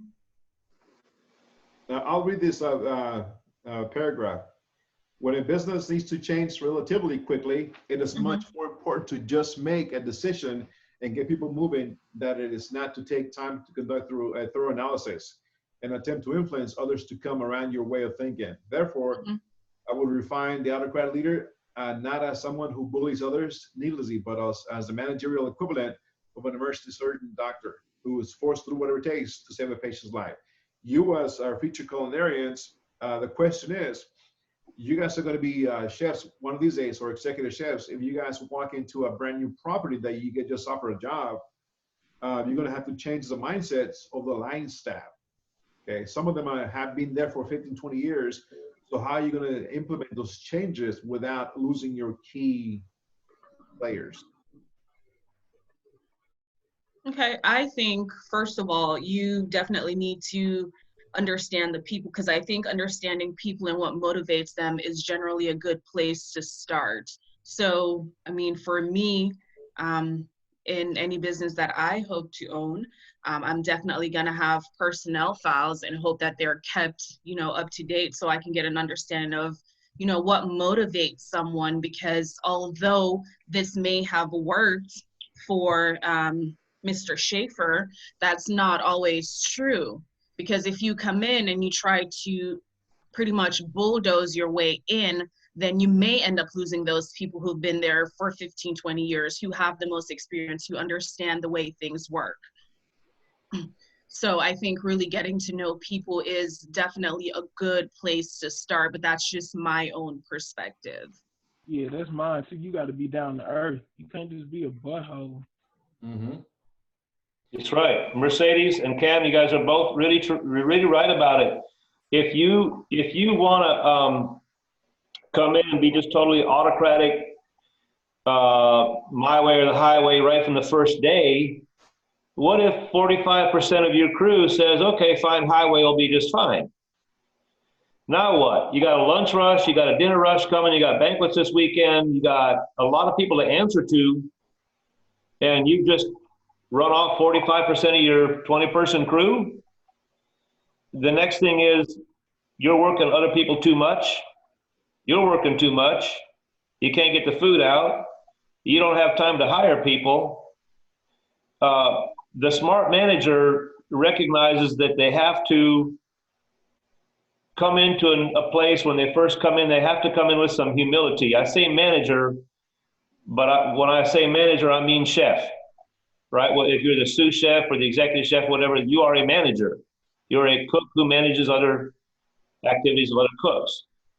And if you just come in guns a-blazing, and pretty quick, some people are on the floor and some people are running out the door, now you don't have a crew.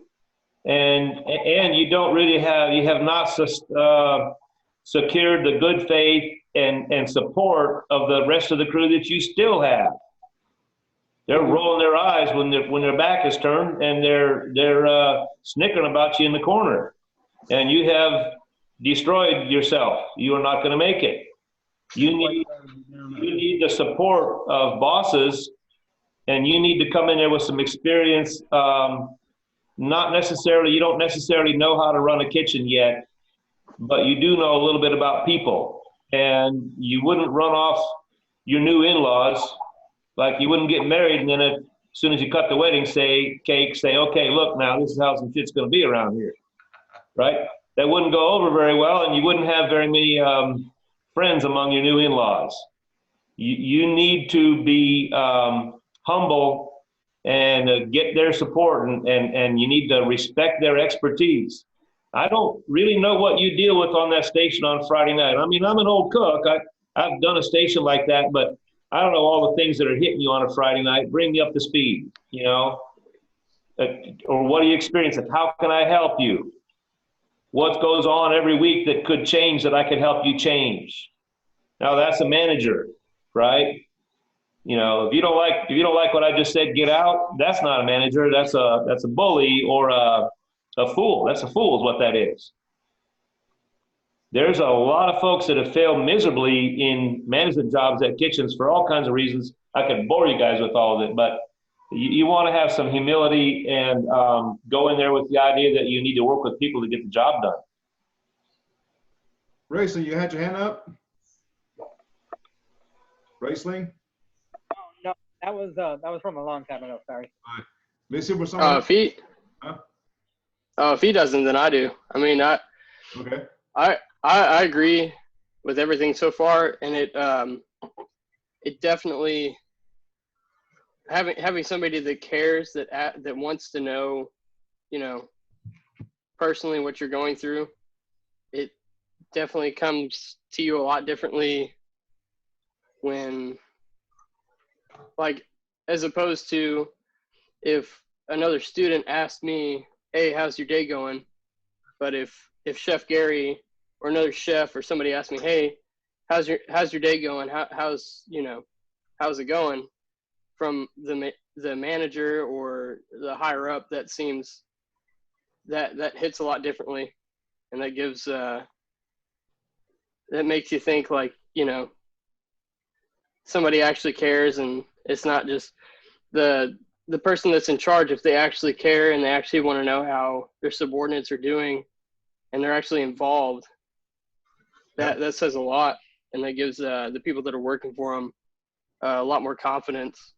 And if they don't do that, they don't feel like they can go to them, and they just keep their head down, they work, and they have no promise for what they're doing, and it just seems like they're showing up for a paycheck more than it's I guess a group effort. That's like full circle. When the manager actually cares, they think you more than an employee. Earning the respect. Yeah. When a person is just head down working like that, not happy and not feeling respected, the manager might think everything's okay, but that just means the manager doesn't really know what's going on, right? What happens when, like right now, nobody has a job, and so some people who would not be too happy staying around are staying around. They're keeping their head down, like you described. What happens when things start taking off again and jobs start to open up and they start to see openings and openings and openings? You think that guy keeping his mouth shut and his head down is going to continue to keep his head down? No, he's going to move on. You're going to lose him. Okay. Let me pick up someone else. Shaheem or Austin, you guys with us? What are your thoughts?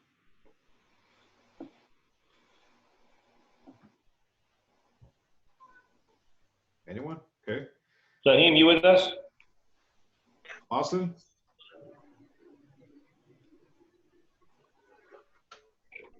All right. Let me go here real quick. Let me put myself on the lamb. Now, the question that I just posted is about how, when you come in and take over an establishment, that the cooks have been there for a long time, right?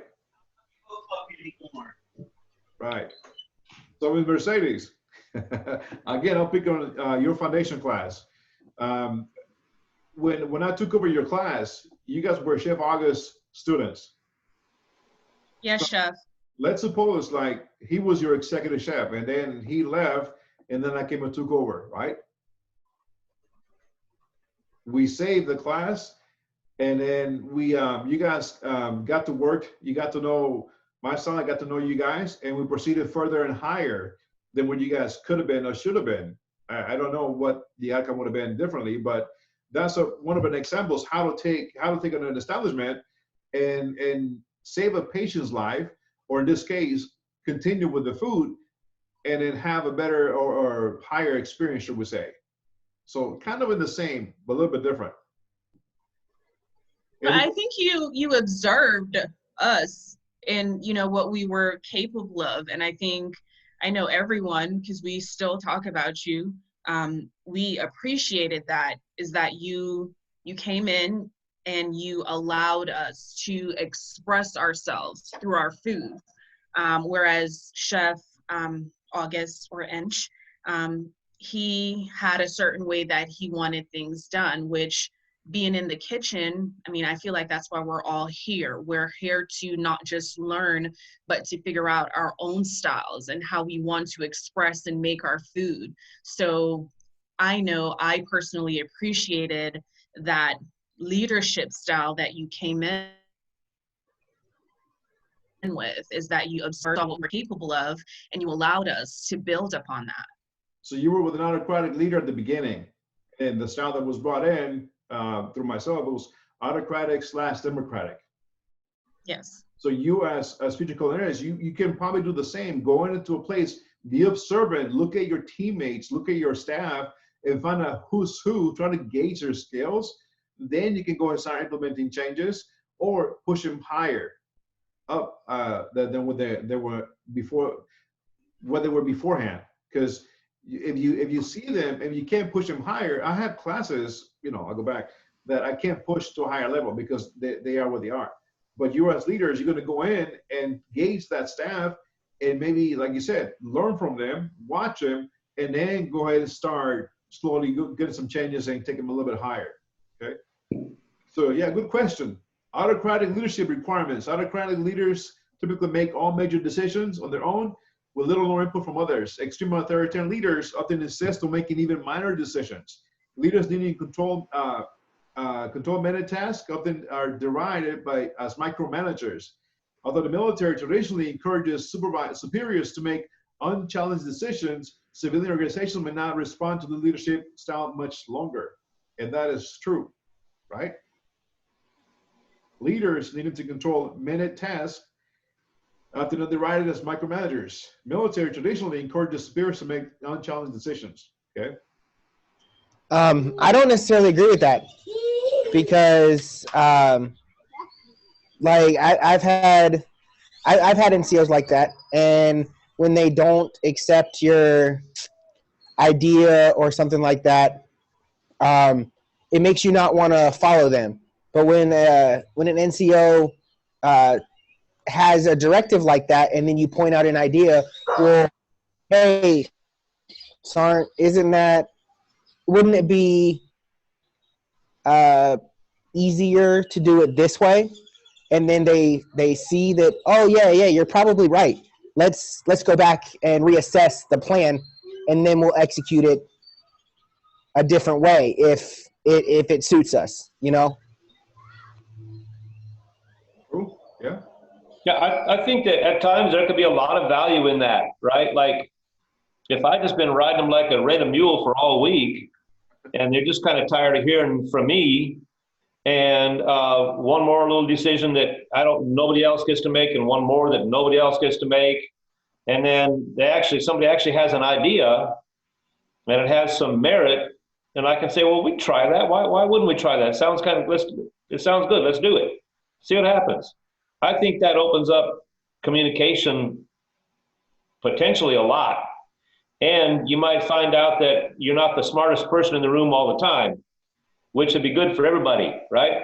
I think that a good manager does not want to be the smartest person in the room. A good manager wants to make sure that other people who have smart ideas get heard, get seen, and so forth. So I'm reminded of what was her name in the Gordon Ramsay thing just now? Chef Amy? I don't know about Chef, but it was Amy. Nobody else had any ideas at all. She could be the only one who could cook. And in fact, she had maybe one of the worst concoctions I've ever seen. What was it? Had blue cheese on it and truffle oil and about bacon bits, about 10 other unnecessary things. Burger. Confused and so messed up. The blue ribbon burger. Yeah, that was not interesting, well-developed food. That was just her thinking one more cool bells and whistles gizmo on there, you know. And if she was in the custom car world, she would have way too many tricks in this tiniest little car in town, right? She'd have way too many cool things that she bought at AutoZone hanging all over the thing. It would look terrible. And she didn't really let anybody else put their foot forward, put their ideas forward. If she got sick, I got sick one time when I had a cafe, and I wish to hell I had had more training done and more people developed to cook what I cooked and everything. But actually, in my case, I was in the hospital 28 days, and my cafe continued to run. And I wasn't really even a highly trained manager at that time. I was just a guy that had a few people that could cook some of the things that I showed a few people. That place could actually operate without me. I don't think it was great, but it was running. And she didn't do that. She didn't let anybody else learn what she did. So if she got sick or had to take a personal day, what were they going to do? She had no plan for the future. They're closed. And she was not securing the good faith of the people working for her. She was just being the queen. And you know what happens to queens? They eventually go under the guillotine. Some of that. So who works well under autocrat leaderships? What's that, Chef? So, who works well under autocratic leaders? Individuals who march to the beat of their own drum generally don't work well under autocratic leaders. By comparison, people who can successfully lead a couple of dozen diverse figurative drummers can stay in sync and keep rhythm without missing a beat, make an excellent autocratic leader, right? Pros and cons. Autocratic leadership roles. Effective when decision must come quickly without time to consult others. Prevents businesses or projects from becoming stagnant because of poor organization or lack of leadership. Keeps individuals, groups, or teams from missing important deadlines. During stressful periods, autocratic leaders can be more effective and their teams appreciate the leadership. Autocratic leadership cons. Invites a potential abuse by overly powerful personalities, can stifle staff and discourage team creativity. Modern employees may not react well to authoritarian leaderships, can discourage open communication between leaders and subordinates. Okay. Bureaucratic leaderships. Bureaucracy defends the status quo long past the time when the quo has lost its status. Myers Peter. Okay. So the bureaucratic, let's go to bureaucratic now. Cambridge Dictionary defines the word as a system for controlling, managing a country, a company, organization that is power operated by the large number of officials employed to follow rules carefully. The term is derived from the French word bureau, for office or desk, a Greek suffix kratia, which denotes the power of. Bureaucracy is therefore the essence of the power of the office. Okay. Bureaucratic leadership. Bureaucratic system always has a rigid division of labor and clear structured command, which is enabled by specific and strict rules. In addition, the people within the system are assigned the roles that best fit their skills, and the bureaucratic framework requires the continuous development of both the leader and the subordinates. Because of these requirements, the system tends to focus on rules, laws, and regulations as basis of power and functionality. Bureaucratic leadership is often used by restaurant chains since it keeps everything consistent. A guest can walk into any Chili's and expect the food to be pretty much the same as at every other Chili's. Yeah. Yes. A cook from Chili's can probably go to another Chili's too, a couple 100 miles away, and some small things will be different, but they will know a lot about what's supposed to happen. So the bureaucratic thing is effective there, not just in keeping it consistent for the guests, which a lot of restaurant guests want. They don't want Chili's to be different there than it is over here. And the cooks and the people who have to hire cooks and train cooks and stuff in Chili's, they benefit from that too. If Chili's hires a person that came from another location, another Chili's, a few 100 miles away or a long ways away, they will at least have most of an understanding of most of what they have to do. So the bureaucracy thing helps make a lot of things easier sometimes. Yeah, if that store was franchised too, because wouldn't it only work with franchise stores because they share the same thing? Yep. Okay. Yep. There's reasons to There's reasons that works for those chain restaurants. Yeah, it does. Kind of like mass producing. Everybody knows the same thing. Everybody, at least in their own area. A cook at Chili's in Austin knows a little bit about the world of a cook at Chili's in Oklahoma City. Yeah. Yeah. I'm back. Sorry, guys. I had to pick up groceries. Okay. The style is also easy to pull off, provided you already have all the rules and standards in place. However, this is the one style you should try to avoid all possible. In a bureaucratic system, an employee is required to do certain things, even when they get in the way of providing good customer service. However, there's sometimes where you want to use a bureaucratic approach to leadership. Anytime you create a standard procedure, whether for training or cleanup or for dividing up the parts of the complicated dish, that's bureaucratic leadership. And I used that in the past, and I shared that with you guys, right? All the spreadsheets that I emailed you guys, correct? Mm-hmm. Standards, guidelines, okay? To keep everything in check. 6 principles of bureaucratic leadership. Strict and formal hierarchy. Bureaucratic leaders that relies on a strict and formal hierarchy, which guarantees members of the organization are where the structure. Authority is organized in a manner that guarantees a higher level of leadership controls each level of subordinates, which in turn is controlled by another layer of leaders. The formal hierarchy ensures authority is clearly defined and the command structure works well in the well-oiled machine. The strict and formal hierarchy is the basis of the bureaucratic leadership framework, guarantees the organization can plan efficiently and ensures that decision-making is centralized, okay? Like, you got president, vice president, manager, cook, and stewards, okay? 2, immutable rules for regulations and laws to control organizations. Bureaucratic system requires defined rules that control the structure and keep it in place. These 2 elements are cornerstones of the model because they both complement each other and provide support for each other. The rules will provide consistency within the framework as well, since the rules define the operation from a small task to bigger decisions. Bureaucratic system is known for its sometimes laborious rules, but in this case creates a framework for leadership. It shouldn't be as a burdensome aspect either, as a leader is more to manage subordinates in a just manner as the framework provides consistency and execution. Now think about what I just read and what's on the screen. Last week, I sent you guys the extra packet that I used to use for my line staff when I opened up the Embassy Suites that had a detail how to wash your hands, how to lift, and how to carry yourself in the kitchen. Think about bureaucratic approach on that aspect because I had no staff. I had to build it from the scratch, from the grounds up. Okay. What else? People are organized according to specialties. Bureaucratic leadership is not always associated with high levels of skills, but emphasizes knowledge and expertise in this framework.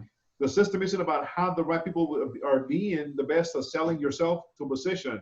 System is always tries to combine the best talent with the right position. System always tries to combine the best talent with the right position. Daniel, you had a question in your resume, right? Yeah. Okay. So this might fall into the category too. Okay. Now what else? 2 key missions, benefits. According to Weber, the bureaucratic organization has to have either these 2 key missions. A focus mission, which means organization is aimed at serving the stockholders, the board, and any other such agency that empowers it to prepare to operate. Organization wants to ensure the benefits of labor flow towards the outside of the organization to secure further support from the source. Its focus mission, which just puts the organization itself as focus of the operations. Under this mission, the aim is to provide benefits to the organization and to people within, such as creating more profit, improve the market share, and enhance cash stream. In your project, in your restaurant, this is one of the things you can take a look at, being bureaucratic, because the bottom line is cash stream. Cash stream. You want to sell your product. You want to sell your menu. You want to have that cash flow coming in, right? Go ahead. In personal style, well, certain leadership framework puts the person in front, such as a servant leadership or charismatic leader. The bureaucratic system is properly impersonal. The personalities and individual achievements are not the core of the system. The main focus should be on the organization and the performance. The individual takes a lesser role. The roles behind the thinking is about consistency and equal treatment according to Weber. This kind of impersonal approach can guarantee the operations and functions performed rationally and are not affected by the emotions or individual references. Hiring based on technical proficiency. Just as the subordinates are directed to roles that suit their individual skills, the hiring bureaucrat's leadership model is based solely on technical proficiency. What this means is that the person who has the skills required to the specific role will always get the role. As long as you're able to do the job appropriately, then you're guaranteed a role. This also results in the companies moving people from one role to the other one as the skills development change. The bureaucratic system doesn't have much movement because it favors in-house knowledge and understanding the work framework in place. Pretty good, right? Advantages, bureaucratic leadership, different to certain other leadership theories such as charismatic. Yeah, this one Bureaucratic model doesn't emphasize the leader. The leader is only in the position through his or her competence, and the power doesn't come from his or her personality, but the position. Bureaucratic leadership system can provide extremely reliable results. It guarantees procedures don't fall under the pressure and ensures everyone in its organization is aware of the process and objectives. Job security can be high and can act as a motivational boost and help subordinates to maintain professionalism. Okay. Disadvantages, employees are not expected to make decisions out of the box, and everything that would deviate from the established system will have to be dealt with supervisors. This rigid structure can create an environment where people will just follow the procedures and don't try to consider different ways of doing this. Bureaucratic system can diminish creative thinking because the system will change the procedures can be cumbersome. Leadership styles do not empower subordinates. It rewards people who are professional and can follow the rules, but there's not much emphasis in increasing your expertise. I'm gonna stop here for a minute, okay? Think about this slide right here, okay? Leadership style does not empower subordinates. It rewards people who are professional and can follow the rules, but there's not much emphasis on increasing your expertise.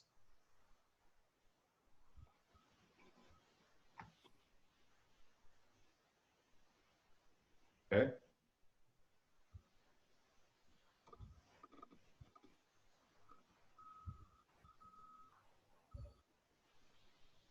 I'm gonna leave it for discussion. Think about that last sentence. Has anybody worked in the hotel industry?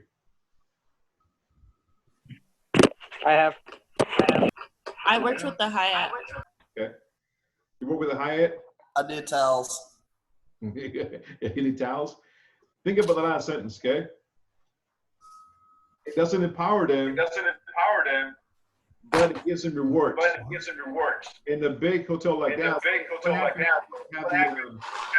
got a lot of feedback. Dude. Where the hotel 6? So on that one, okay, when you work for a large hotel, you got to follow the guidelines. You got to follow the rules, right? And even when you get hired, just like I sent you guys all that information, there are certain margins you got to stay within. If you do, then every quarter they'll announce employee of the quarter of the month, and they'll give you rewards. And that made you be creative with what you know how to do. You got to follow those guidelines.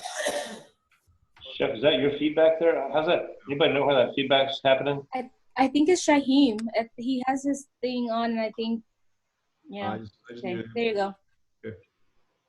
Okay. So think about it. Something on my screen.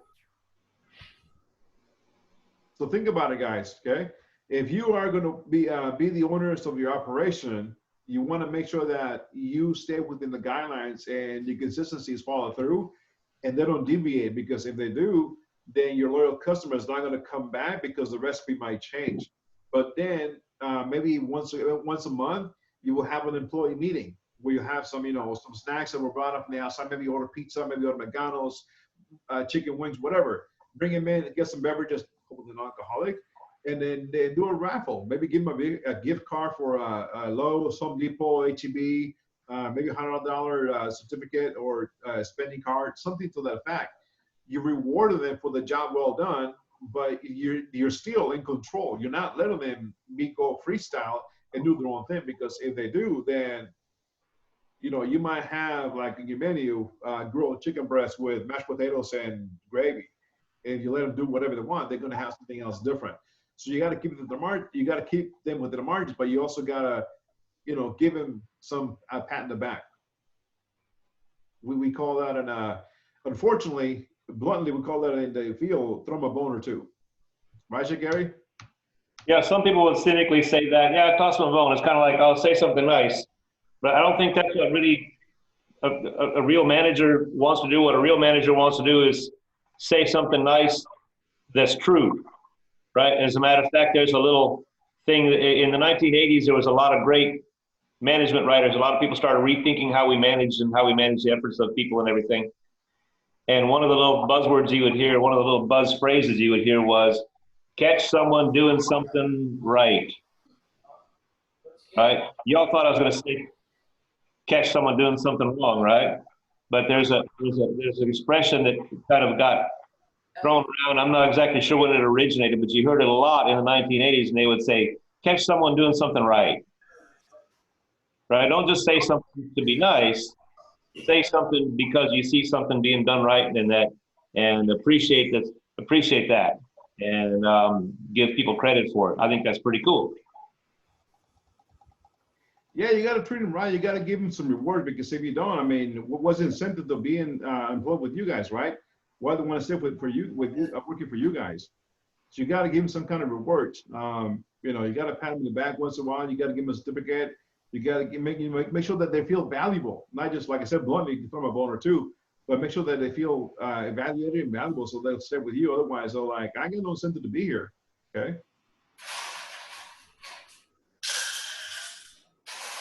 All right, let me go back. Who's not muted? Hey, Shaheem. Shaheem, mute yourself. I'm here. Mute your mic. Huh? Mute your mic. I'm saying mute yourself. All the noise is going on. There you go.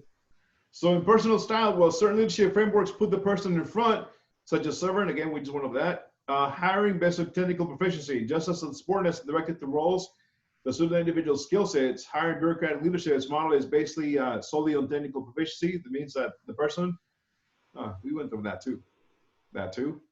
There we go. Okay. Famous bureaucratic leaders. Winston Churchill. Do you guys know who this guy is?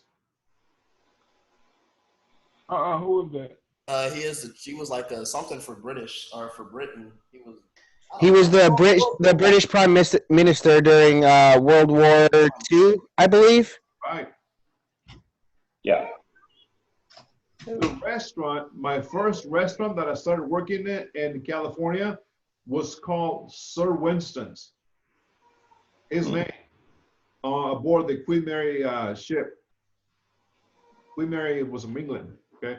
Anyways, Winston Churchill. Well, the British Prime Minister Winston Churchill showed a number of different leadership qualities. Bureaucratic leadership is definitely among the strongest models used. Churchill had charisma, which he used during the Second World War, but he also relied on heavily structured systems to get things done. Churchill's bureaucratic leadership traits his decisive nature and persistency to follow the plan. Churchill was wary of both Stalin, Soviet Russia, to Hitler, Nazi Germany, right from the start. This wasn't a popular assessment of the time. The British government didn't believe the stark images Churchill was painting about the future, but Churchill stuck to his decision-making and viewed the two leaders. Eventually, as the war began to Europe, Churchill was voted in, and he created a decisive plan to defeat the enemy, no matter the cost. Churchill also showed plenty of persistency. In the famous speech, he said, whatever the cost may be, we shall fight on the beaches, we shall fight on the landing grounds, we shall fight on the fields and in the streets. We shall fight in the hills, we shall never surrender. Churchill was also a detail-oriented leader, something that is a key trait to the bureaucratic framework. He wanted to know everything involving different aspects of the government and wartime military effort. He understood the importance of a trial and error, knowing that it'll be inevitable to have ups and downs, or whatever you do. He smartly said, success is not final. Failure is not fatal, but it is the courage to continue that counts.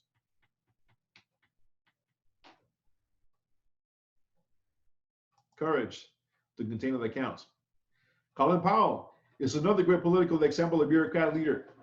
His leadership style has roots in the military, which is an organization that is often utilized as a bureaucratic model.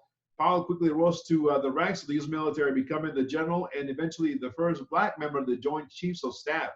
Leadership skills were recognized in 2001 when he became the U.S. Secretary of State.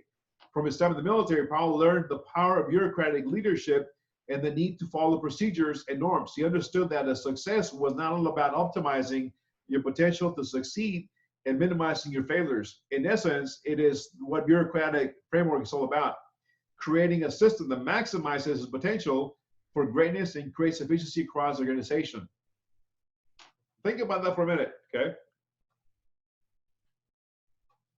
Think about that, what he understood. Optimizing your potential to succeed, minimizing your failures. What is your learning objective every time you set foot in the kitchen?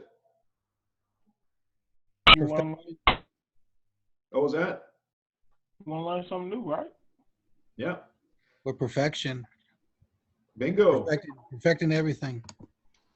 Perfecting, right? Yes. Optimizing your potential. Every single one of you guys. How many times do you have to make holidays? Once. Awesome. Yep. That's great. If you didn't break your holidays on the first time, that was great. Okay. He also said bureaucratic framework is all about creating a system that maximizes its potential for greatness and creates efficiency across the organization. Okay. Think about the systems in school. Okay. We have systems in place, right? Yes. Every recipe, right? Right. Every recipe is written. Every recipe is categorized. Every recipe is written to create 16 servings. Okay. Maximize the potential, creates greatness, and creates efficiency across the organization. Now, every time we go in the kitchen, what's the first thing we ask you guys? Hopefully, before we set foot on the start working. Wash your hands. Right. Mise en place, wash your hands. And Candy buckets. yes, and what else? Stabilize your cutting board. Secure your cutting board. Your knife kit. Having your production sheet ready. Gathering your mise en place. Be in uniform. Being aware. A towel. I like turtles. Communication. Guys, y'all pointed out all these things are all true. So there's a lot of bureaucracy in something as simple and small as a lab kitchen, right? In a lab kitchen, we rely upon habits. I don't have to show you guys how to secure your cutting board. Hopefully I don't even have to ask you to. After a few days in there, you just know that's the thing, right? You just know that the sanitation bucket is the thing. You know that mise en place before actually putting things on the fire, that's the thing. And it's a very good example of bureaucracy. You develop habits, you try to lose the bad ones, you try to maximize the good ones, and once you got it, you try to keep it and do it again and get better at it. That's kind of the world of bureaucracy right there. And I point out that there's a lot of people once in a while when they want to rabble-rouse people politically, they say, oh, the Washington bureaucrats. Guess what?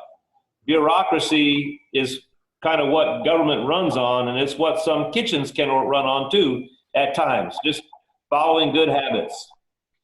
So all those are in place, and the ultimate goal is to maximize your potential for greatness. Isn't that right? Right. Okay. Because we have all the instructors have had a share of experiences throughout, the stage and here and there. Hopefully it's our ethics to pass it on to you guys to be successful. I don't wish to see any of my students fail, no matter who, what, when, and where. Some you can't help, some you can't do anything about it, but the majority, it's for all of you, every single one of you guys to be successful at what you guys do and push you guys in the right direction on the second tier, on the second level, make you guys go higher.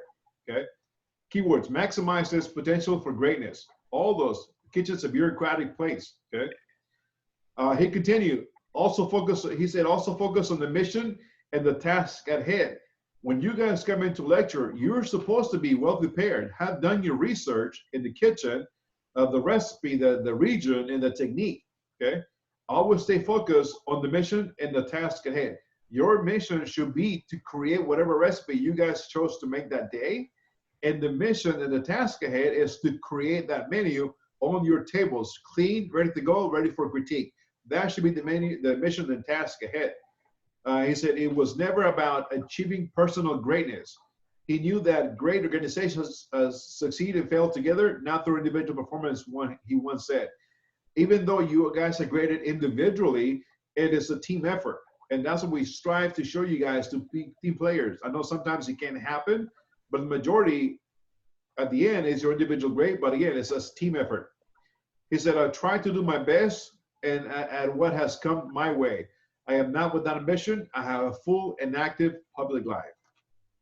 His words, okay? Bureaucratic leadership was highlighted in a book by sociologist George Ritzer. His book is titled The McDonaldization of Society. Good book. He feels that McDonaldization happens when a society adopts the characteristics of a fast foods restaurant. It's a heck of a good book. Ritzer highlighted 4 primary components of McDonaldization. Efficiency, the optimal method of accomplishing a task. In this context, Ritzer has a very specific meaning of efficiency. In the example of McDonald's customers, it is the fastest way to get from being hungry to being full. Efficiency McDonaldization means that every aspect of the organization is geared towards minimization of time. Calculability, objectives should be quantifiable rather than subjective or taste. McDonaldization developed the notion that quantity equals quality, and a large amount of product is delivered to a customer in a short amount of time than the same high quality product. This allows people to quantify how much they're getting versus how much they are paying. Organization wants consumers to believe they are getting a large amount of product for not a lot of money. Workers in this organization are judged on how fast they are instead of the quality of the work they do. It should make you think, guys. It should really make you think, okay? Predictability, standardized and uniform services. Predictability means that no matter where a person goes, they will receive the same service and receive the same product every time when interacting with McDonald's-sized organization.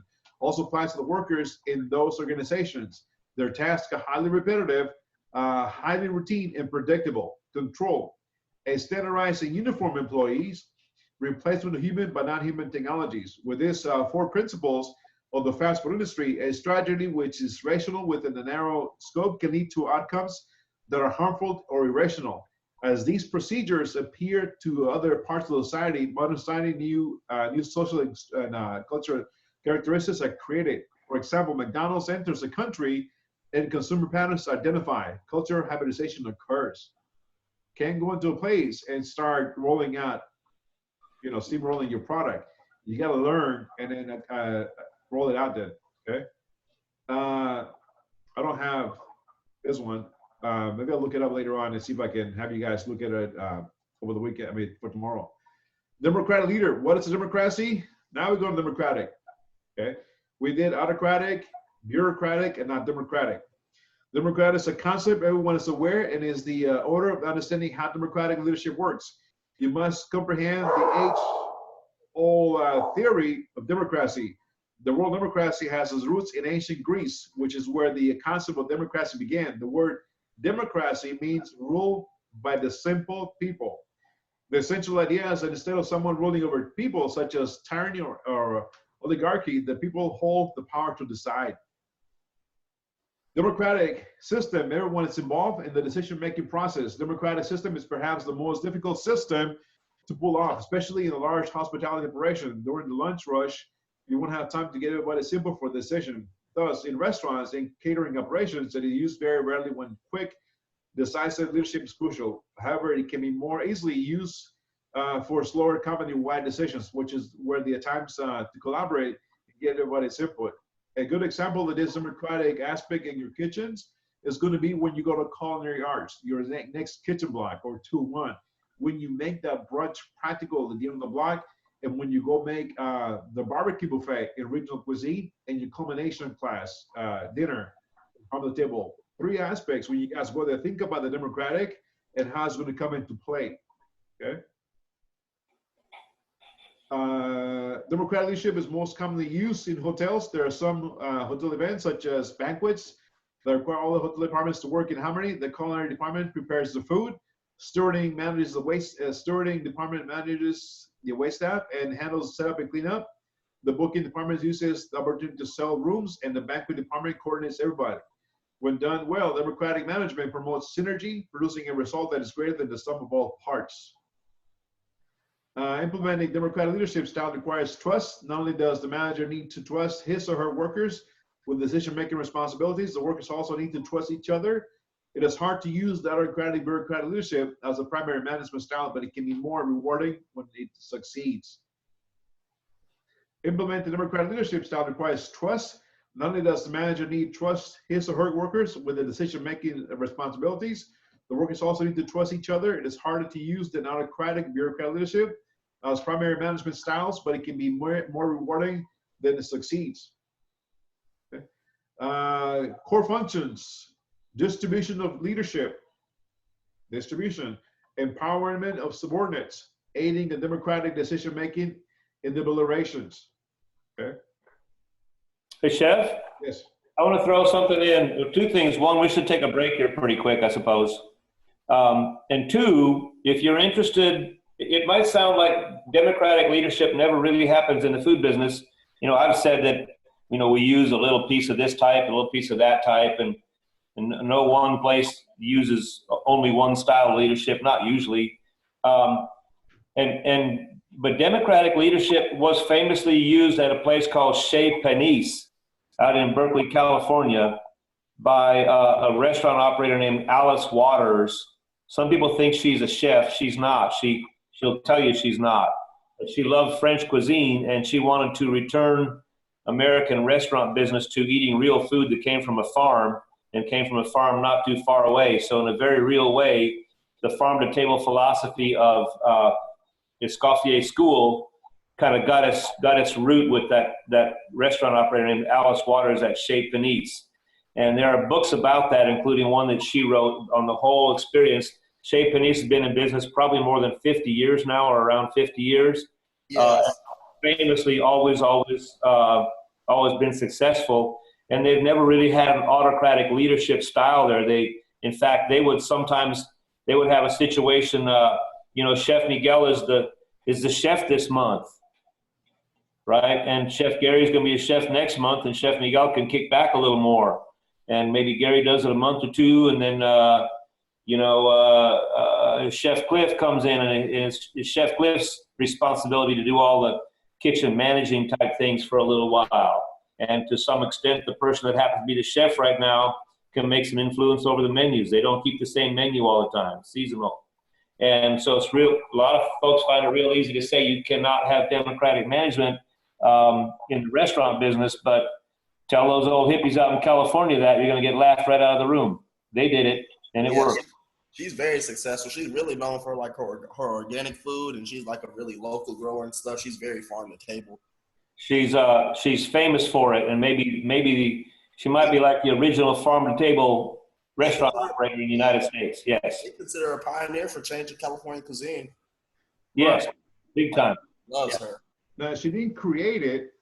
She made it more popular, because if you stop and think about it, when you start to get the roots of it, what is farm to table?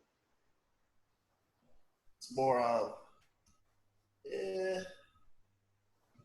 straight, like grown like from your farm to your restaurant. Basically, it's fresh slaughtered meat, fresh grown vegetables, no genetically modified organisms, none of that. Everything's basically fresh and served. There's no artificial preserves in them. Then before think before we had equipment, think before we had ice boxes, refrigerators, trucking systems, all those mechanical things and gadgets that we now have in the real world. Think about the 1800s, 1700s. Farm to table back then was called the slow food movement. Yeah. You live off the land. And my dad still calls the refrigerator the icebox. Yeah, we live off the land. That is the true farm to table. That Chef Denise, Alice Waters, made it popular because she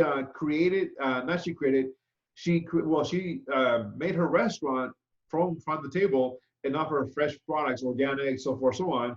It became huge because back in the days nobody was doing it. So she didn't create it, but she started it. So a lot of credit for her for starting it. All right, guys, let's take a 10-minute break. We'll come back and we'll continue with the next few slides. 8:28, we'll come back at 8:38. Cool?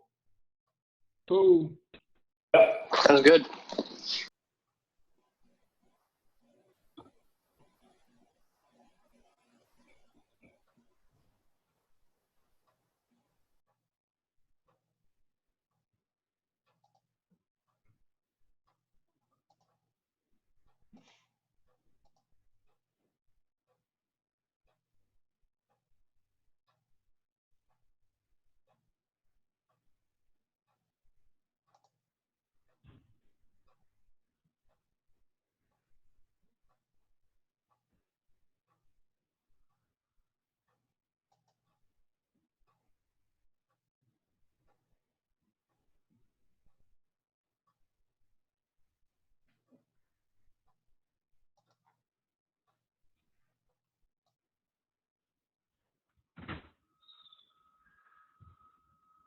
What's up, G? What you doing, champ? On the game. Damn, break. Yeah.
No!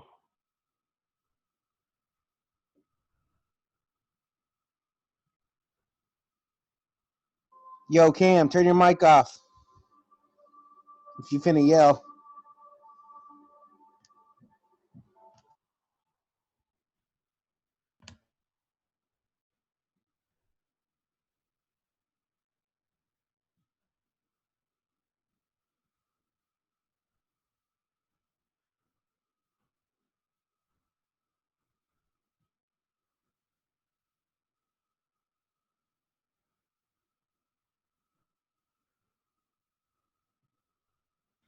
Skittles.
I just want to say, Daniel, I love Zombieland.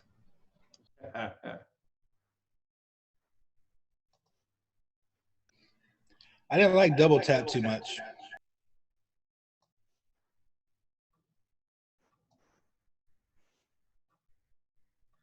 I got a cool, I'm gonna try to share with you guys through email this link.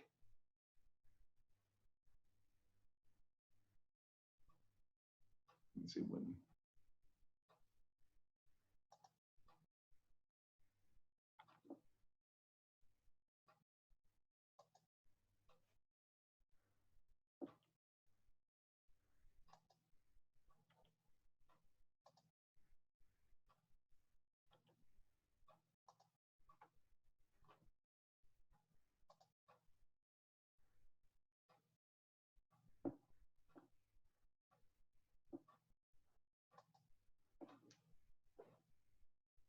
Everybody back?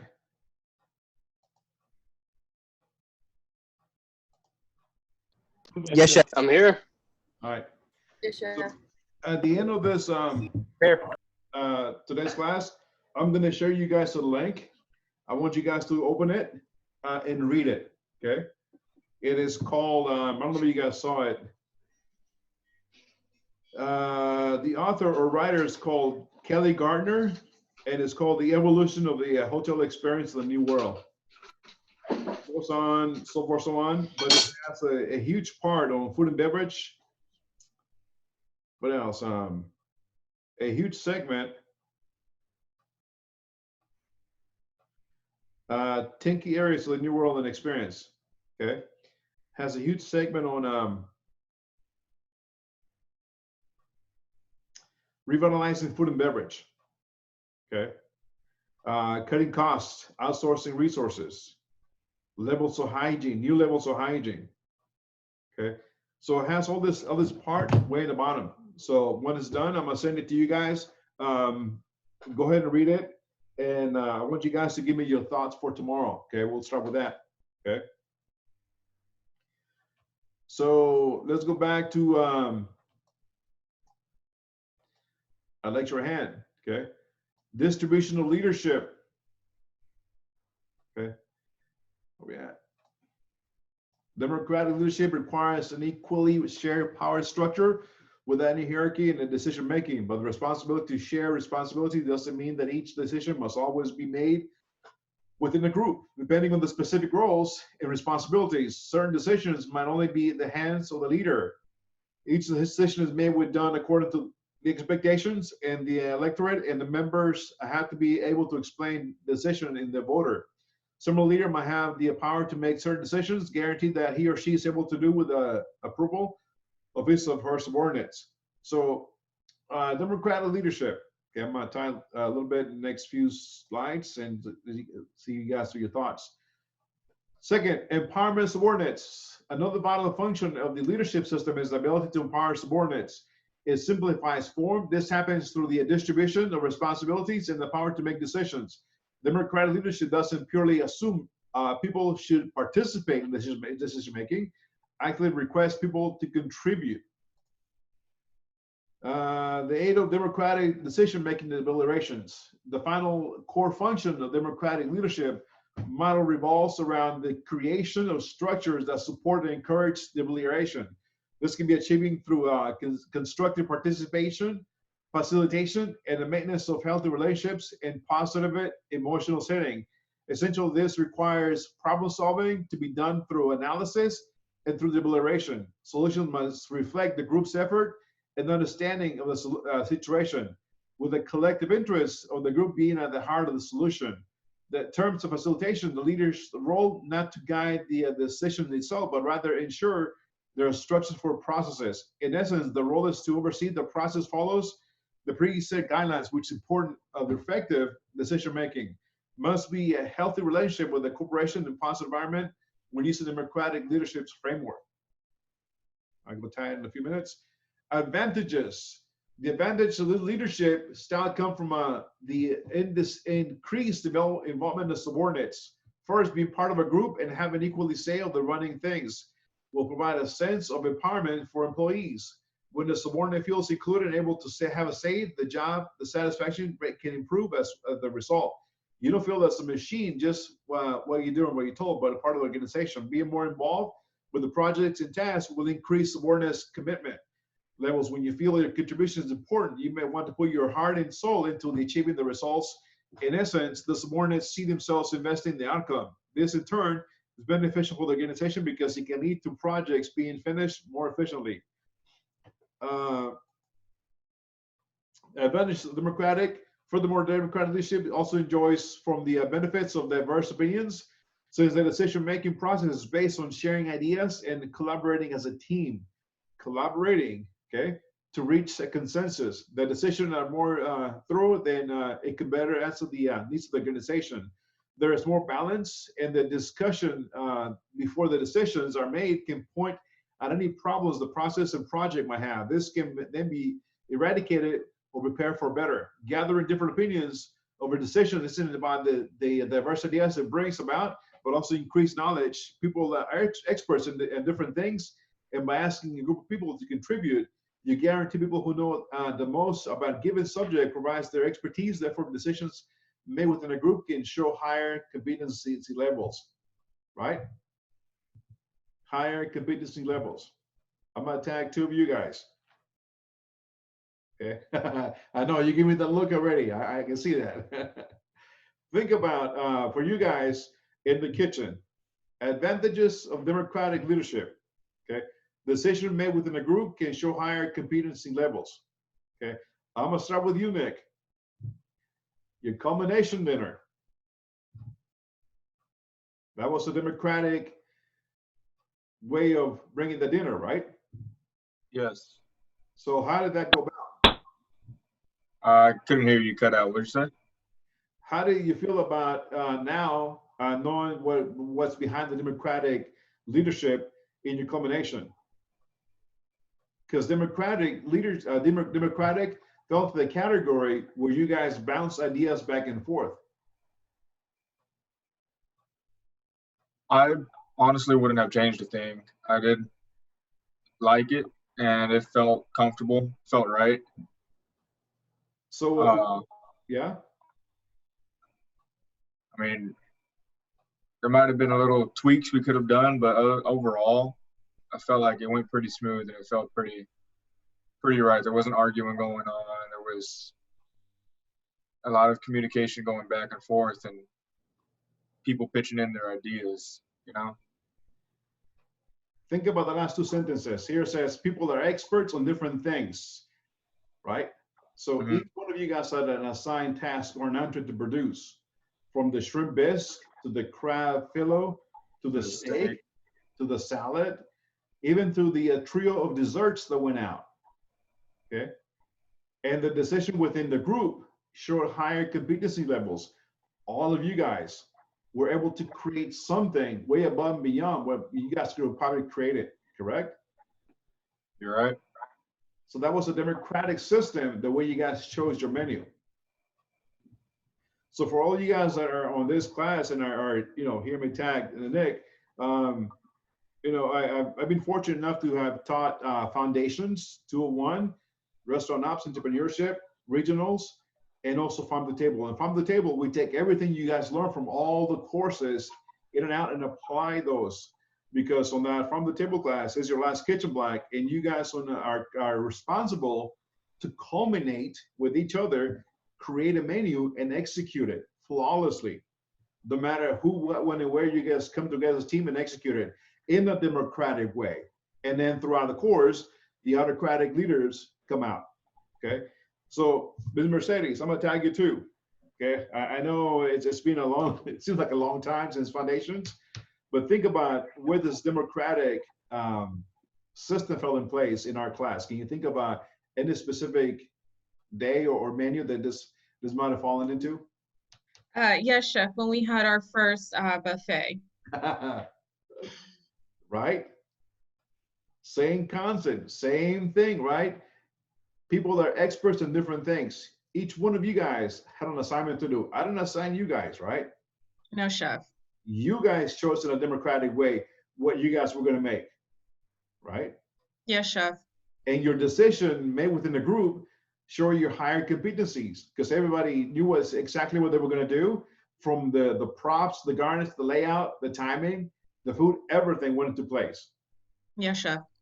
That was a democratic way of practicing, that system. So for all you guys that are out there, you guys are going to be coming to a couple of events in space and time. You're going to practice this democratic leadership. Okay. Disadvantages are specific disadvantages to the theory, and the support leaders are aware of these. First, leadership theory has often lacked proper definition of what democratic leadership actually entails. The clarity of definition matters, and it makes measurement of the theory's effectiveness rather than difficult. Disadvantages: a lot of loss of speed and decision making, since democratic leaderships require everyone's input. The time for making decision increases as you need to organize meetings to have proper discussion with the subject. In the business world, quick decisions are often required, as long periods of indecision can lead to a drop in operations. If you have a problem with the manufacturing department, for example, you can't spend a month deciding on what is best machine to buy in replacement for what you should repair it.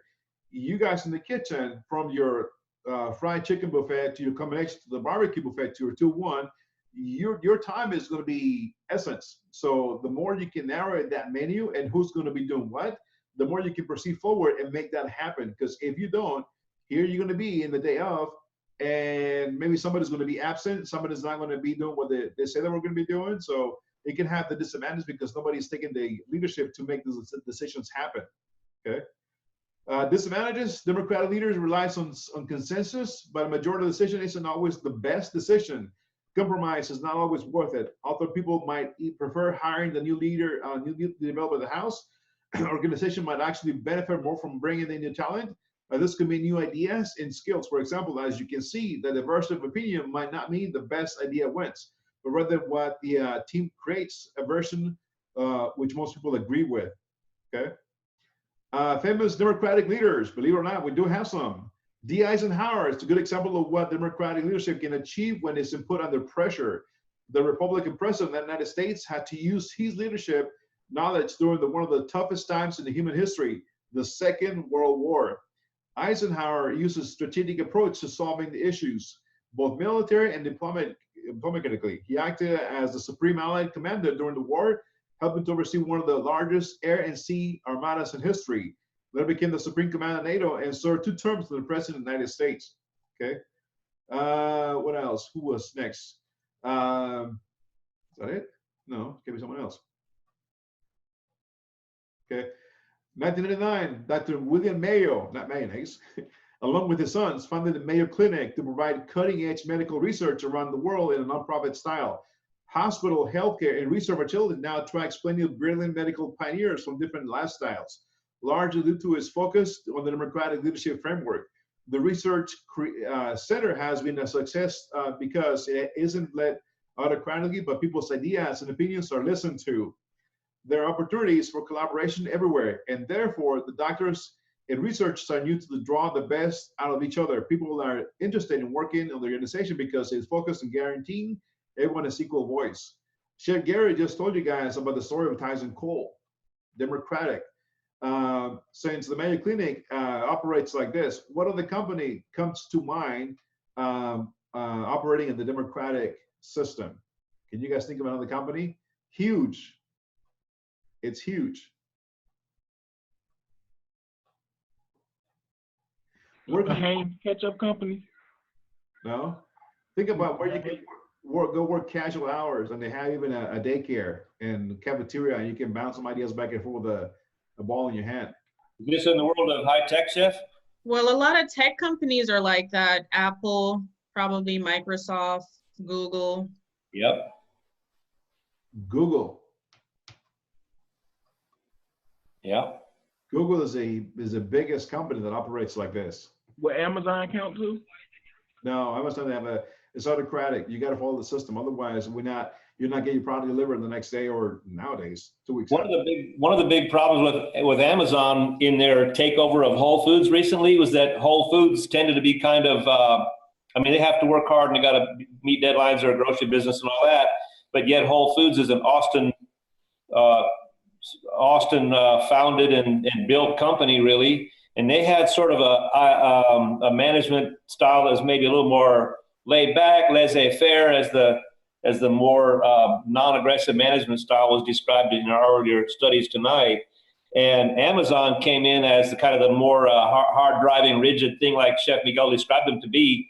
And there was some tension between Whole Foods employees feeling like, I'm not sure why we have to become all rigid and highly structured right now. And Amazon was saying, well, that's what you got to do. That's what business is. And Amazon successful as Amazon, Whole Foods very successful as Whole Foods. They did not see eye to eye at first. And I don't know the details about how it all finally has come together or if, but I know there was conflict over that in the back boardrooms and stuff when Amazon came in and took them over. They didn't see eye to eye. I can share a little tiny experience from a restaurant kitchen many years ago. A bunch of us young cooks really being, badasses, working that hotline at night or working the brunch or whatever, the prep, and we were really doing a great job, and the place was growing, getting busier, getting its first really kind of magazine recognition and stuff. We had this kitchen manager named Linda. She was very, very focused on the numbers, on counting the inventory, on writing her schedule accurately to make sure everything was covered properly, covering her labor costs, keeping her food costs under control and stuff. And she was a very effective kitchen manager. I never saw her cook anything. Essentially, her job was chef, but I never saw her cook anything except if she was just testing a new recipe or something like that. The way she did it was every week we had a kitchen meeting on Thursday. It was way before online meetings and all that. And we all sat around in a quiet dining room at the restaurant with a glass of tea or a Coke or whatever, a cup of coffee. And she had a whiteboard up with just a flip chart, just blank paper, 20 by 30 inches and a couple of markers. And she would write down what the food cost was, where the problems were in food cost, what the labor cost was, what the challenges were last week, what we had trouble with, who's coming on board new that's a cook and so forth. And she would ask us what we thought and what could we do. So we got out of that meeting. She told us food cost. If she told us food cost was really good, then good. If she told us food cost was high, we probably came out of that meeting already having shared some reasons that we all knew why it was high. So like the guy in the morning shift told us, this is what's happening every morning when I come in. Here's what I'm finding from the night crew. Well, the night crew learned something from that, right? So this is very, very democratic in leadership style. And it worked great. And it was awesome because everybody got to say what they could about it and got to say what they knew. And nobody got shut down in there. Nobody was told, hey, shut up. Nobody was told, you don't know. Everybody was listened to in there, and it worked. The place ran well, and it made money. So, yeah, you can make money, though, okay? He said, the problem before us is to exchange information. And so to educate men through travel, that they shall develop a final cosmopolitan system of medicine, which will combine the best elements and found in all the countries. Therefore, the medical facility, the family setup didn't turn away experts or ignore what they were saying. The family understood that transformation of healthcare requires fresh thinking and collective knowledge. The organization also understands the importance of combining different levels of knowledge through together. They didn't subscribe to the simple specialist idea that if you are an expert, you alone can make the right choices. In another telling quote, Dr. Charles Mayo said, definition of a specialist, one who knows more and more about less and less. It is a good and true. It is true, makes essential that the specialist to do the efficient work must have some association with others who, taken all together, represent the whole of which the specialty is only a part of, okay? Larry Page, Google, we're just talking about Google. Google has pursued democratic leadership since its foundation in 1998. Larry Page, co-founder and Google CEO, has an incremental part of it, creating not only the business empire of Google, but his democratic approach to innovation and collaboration. Page's intelligent and creative personality drives his style. He has been ambitious throughout his career. At one stage, he stated his work philosophy: we should be building great things that don't exist. The radical approach to innovation drives a democratic framework as well. Because Page is so focused on finding the next big thing, he likes to involve other people in decision making. His approach is questioning, and he tries to bring out the best in his employees. There are no half-truths about shortcuts, but employees must be able to demonstrate their opinions and ideas. Okay. When Page started as a Google CEO, he changed his existing strategies around. His first objective was to break the company into smaller parts, which we use democratic strategies to involve, innovate, and create. Essentially, he wanted them to act as small startups. He provided them individual teams and more autonomy, and wanted to enhance collaboration within the team in turn. Page's leadership style shines through the following quote: "My job as a leader is to make sure everybody in the company has great opportunities, and then they feel they're having a meaningful impact that are contributing to the good of society. As a world, we're doing a better job of that. My goal is for Google to lead, not to follow that." Lead. Okay. Final thoughts. Yeah, not yet. Democratic leadership is perhaps most beloved leadership framework. The idea of a shared responsibility and greater involvement of the whole team has become popular among CEOs and employees alike, but it's also a system which can be difficult to establish and maintain. A truly democratic leadership framework does not necessarily work because it can be slow in terms of decision making, and its consensus favoring approach might lead to diluted decisions in terms of effectiveness. As an example, the business world have shown often solid leadership requires making the difficult and favorable decisions in times of crisis. With the democratic leadership, the focus can be too much in maintaining a good work environment instead of doing what the organization needs. On the other hand, open and innovative environment does better in creativity. What can boost company's performance if the leader is able to use his or her creativity, honesty, and intelligence to empower and challenge the subordinates. In the group together can achieve results fast. And the democratic framework does provide a more equal, innovative setting for people to achieve the best possible results. Laissez-faire, the last one. The name says it, right? What is the, when we see laissez-faire, I think of a lot of things, of a lot of people that I used to work for. Laissez-faire is a French term that means allow to pass or leave it be. Management style is also known as delegative management.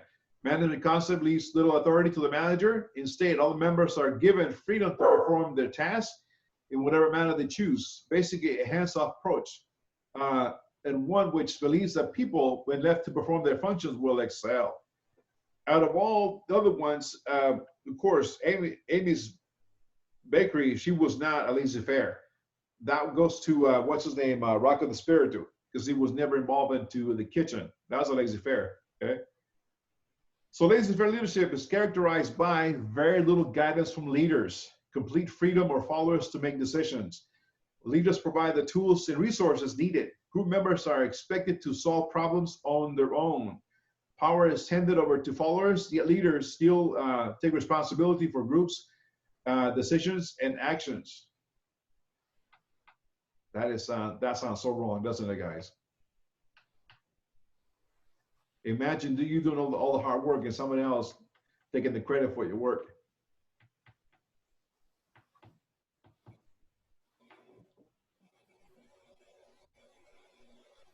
There have been a number of well-known political and business leaders throughout the history who have exhibited characteristics of laissez-faire leadership style.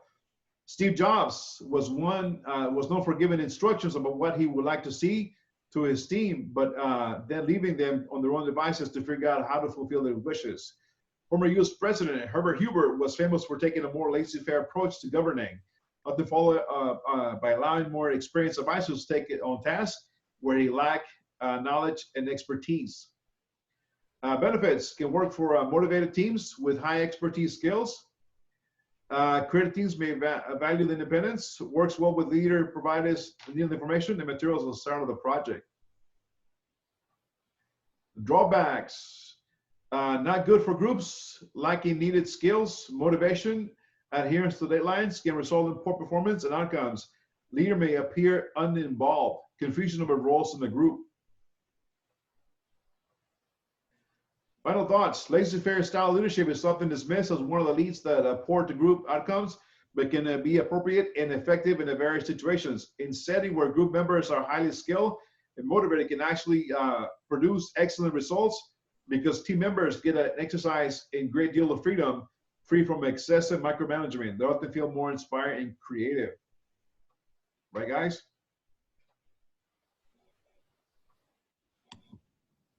So I can't click on the video and show you guys. Catch that? Chef, you want to restate that question? Go ahead. No, you. I'm not hearing anybody responding, or I'm not seeing too much chat or anything like that. So final thoughts. Laissez-faire style leadership is often dismissed as one of the least support to group outcomes. It can be appropriate and effective in various situations. In setting where group members are highly skilled, motivated, it can actually produce excellent results because team members get to exercise a great deal of freedom, free from excessive micromanagement. They often feel more inspired and creative. So, thanks, guys. You said Apple was under Steve Jobs was a company like that? Correct. That's interesting. I figured he'd be more of like a hands-on leader, you know, like trying to develop his products and stuff like that. Yeah, so he left a little more wiggle room for folks. Is that what I'm hearing? I mean, right. Yeah. So that's interesting. Yeah, it's interesting. So think about all the management styles that you guys have been watching since last week. You have Rocco, you had Daniel, you had Amy's Bakery. Even through your jobs, probably never thought about maybe labeling your managers any kind of way. But think about their styles. What are their styles? How do they get themselves? How do they lead? What are they?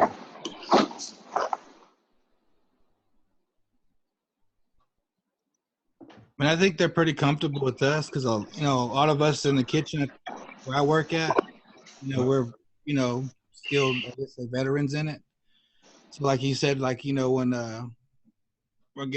Chef Gary was saying, you know, like when one station's kind of getting swamped and, you know, one station's kind of, you know, just hanging around, nobody has to go tell them, hey, go do it. They automatically know, hey, you know, I'm not doing nothing. I'm going to go over there, help him bang his tickets out, and then vice versa. I'll get back on my station. And, you know, it's a team. Mm-hmm. And there's a good team, you'll see a lot of that, right? You'll see a lot of that on a good team. Like we're pretty in sync. I mean, a lot of us, I mean, we're kind of new. I mean, I'm new in there, you know, when they brought me in as chef de cuisine. So, I mean, I really didn't have to direct anyone other than I just tell them what my standards are and what I expect. And that's it. I mean, we bang everything out perfect. I mean, good services all the time. That's awesome. So I have a way of putting that into perspective. When you walk into a kitchen like that and you walk in, you see them, you learn them, then you roll out your standards and guidelines, but the kitchen is moving so smoothly. Think about the kitchen like a big old giant wheel with spokes in it, right? It's running smooth. But what if one of those spokes is broken or loose? Then the wheel's going to wobble, right? So in this case, you came in, you saw the wheel, you implemented your standards, you were told them what you were expecting, and the wheel keep on turning, right? Sometimes when you go in there, another way to assess the situation is think about your kitchen staff, okay? Think about the roof, and you got pillars underneath the roof, okay? If one pillar is weak, Ms. Norma, right? Then the roof is going to be wobbly, or is it going to tilt to one side? Okay. Or it's going to come down when the wind comes, right? It's going to come down. Okay. So sometimes you got to remove that pillar and balance it out, make it stronger, make the roof stand strong, make those pillars stronger. Same thing with the wheel. Maybe you got to tighten out that spoke, maybe you got to grease it, or maybe you got to replace it and make it, you know, turn smoother. So So in this case, you know, think about your management style, how you're going to walk in, what you're going to see. Like Daniel, you just gave us a pretty good example. That kitchen was running very smooth. You walk in, you say your expectations, and around with it, no questions asked, right? And probably right, I mean, I looked out, got a really good team. Yeah. You know, and like I said, if there's somebody that's kind of, you know, not up to par, I mean, everyone's willing to train them. I mean, I'll go train them, and then if someone else has time, they'll go to prep and help them, you know, train them, show them an easier way. And, you know, a lot of times their ways are different from mine and vice versa. But at the same time, you know, we're still getting the job done. We're still getting, and it works out smoothly. I mean, it works perfect. I mean, we're perfectly in sync, and that's what I like. When you find a job like that, it makes it a lot better to go in and work, and you look forward going the next day because you have such a smooth operation. It makes it worthwhile for you to stay there and do the best you can, and also learn from them too, because you're always learning. Oh yeah, I mean, I was learning that she had a lot of waste that she was unaware of from the previous chef. Like I stated before, I mean, they were having, when they were fabricating the chicken, they were throwing away almost 5 pounds of chicken that, you know, it was just, when they were trying to trim it, you know, they're trimming off a lot of meat. And I'm like, so I turned all that waste into a dish. That hurts. That's money. And I told her, I brought that to her attention. I'm like, hey, look, and I'm going to train them how to do it and then save these scraps and we can repurpose it. That way you're maximizing your money on this product where you're, you know, either, you know, 1-2% loss or, you know, not, you know, 5 pounds of chicken, you know, out of a 30-pound box. You know, that's a lot of money. Maximizing. So anyone else's thoughts on the different leadership styles? Autocratic, bureaucratic, democratic, and laissez-faire. Think about them. Think about your bosses, ex-bosses, new bosses. Think about your classmates. Think about your instructors. Where does everybody fall into this category?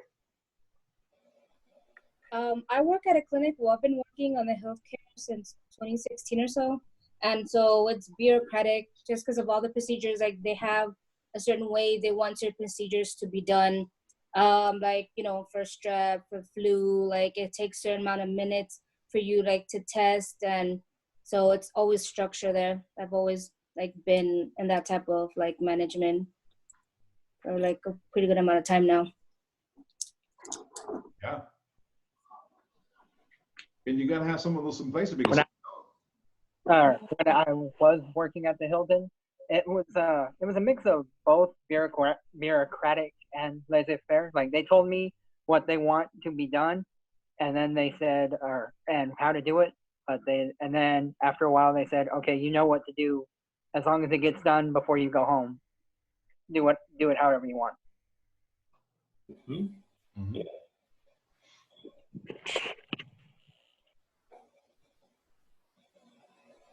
You know, the hardest part of certain chefs or instructors that, for us personally, I know Chef Gary and myself, I speak for both of us in general, we're not the laissez-faire because we like to be hands-on. And the hardest time that we have is to sit back at the end of the block and watch you guys perform your practical because we're so I don't know, we are hands-on. We're not the laissez-faire. And when we sit there and watch you guys perform it, it drives us nuts because we can't be behind the chair, sit down and watch you guys cook. We want to be with you guys, but we can't. And both of us are not laissez-faire. Sometimes we have to because, you know, that's what it is, but we're not. Chef, I wound up being okay with it when I finally realized, like, almost every block I have exactly what you just expressed, like in the day or two coming up, you know, before the practical test. And then when I actually kind of set up a grading table and they know I'm not coming to you this time, you got to bring it to me. All I can really do is watch you and make sure things are you know, kind of bureaucratically, like, you know, the rules, just do it, right? That's kind of hard, but then a lot of satisfaction comes when you get to see that, oh yeah, they cook just fine even when I'm not breathing down their neck. That must mean they're doing something pretty well here. And you feel like you see progress. You see a lot of progress on those last couple days.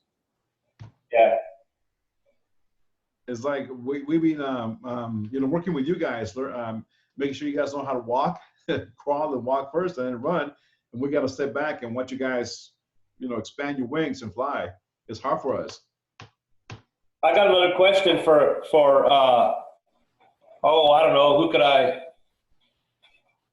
I'm going to randomly pick a name out of your name, Hannah. Have you worked for a boss or know somebody who's worked for a boss that stands out in your mind as either really great in some way or really terrible? And could you take a good guess about what that person's management style was? I actually worked for this guy. I worked at a ski resort and he was actually one of the best bosses I think I could even imagine, honestly. He was the head of our food department, like everything. And even I think 2 to 4 times a day, or not a day, a week, he would try to be in the kitchen and just clean up like the floors and all of that with us. So I thought that was really great. But his style of management would probably have to be a mix of both. I don't know. I want to say both laissez-faire and authoritative, because he was very hands-on and letting people do what they want, but then when it came down to it, he was very like when we had like events and stuff like that, he was very on top of it and kind of like on your ass, making sure everything was getting done and done correctly. Yeah. But at the same time, he was still so great and so like held back and kind of just let you do what you want when it wasn't one of those times. So that's what made him great. He drove the ship when the ship needed to be driven, and he laid back and gave you some wiggle room and some chance to learn for yourself and make your own decisions and stuff when it was okay to do that. Yeah, exactly. Pretty good. I like it. So I got one more kind of specific question. Shaheem, have you worked for a boss that you really thought was great, and why? Yes, Chick-fil-A. I had a boss there who was very like hands-on, very clean.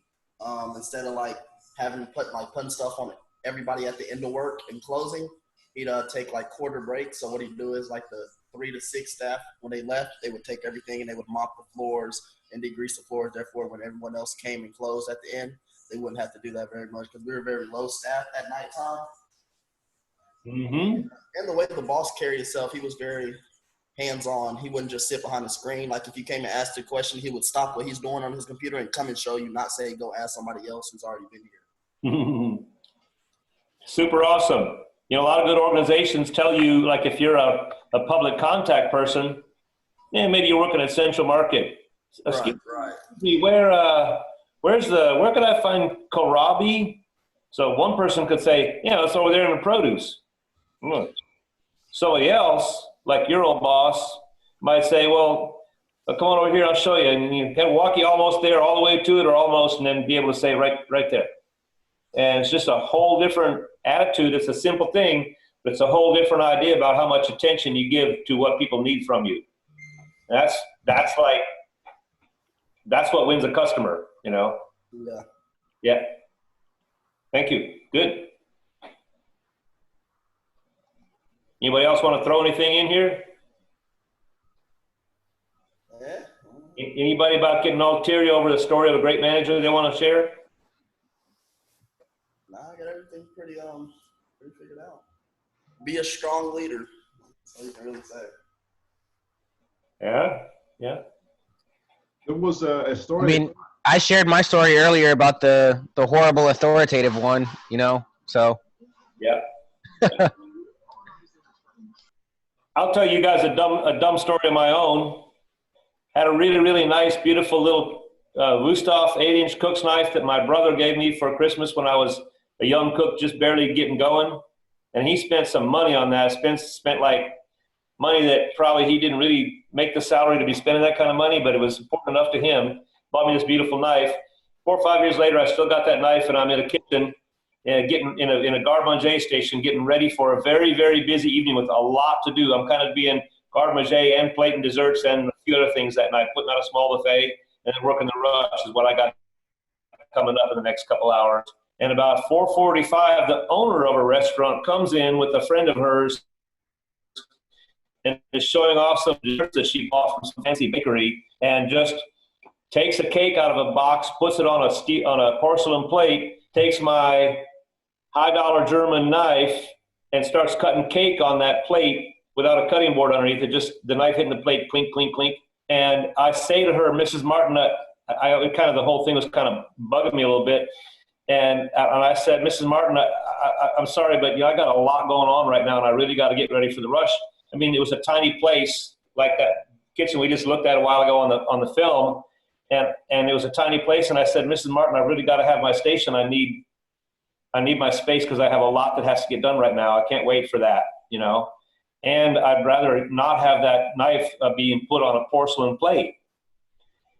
She got mad off the charts on me.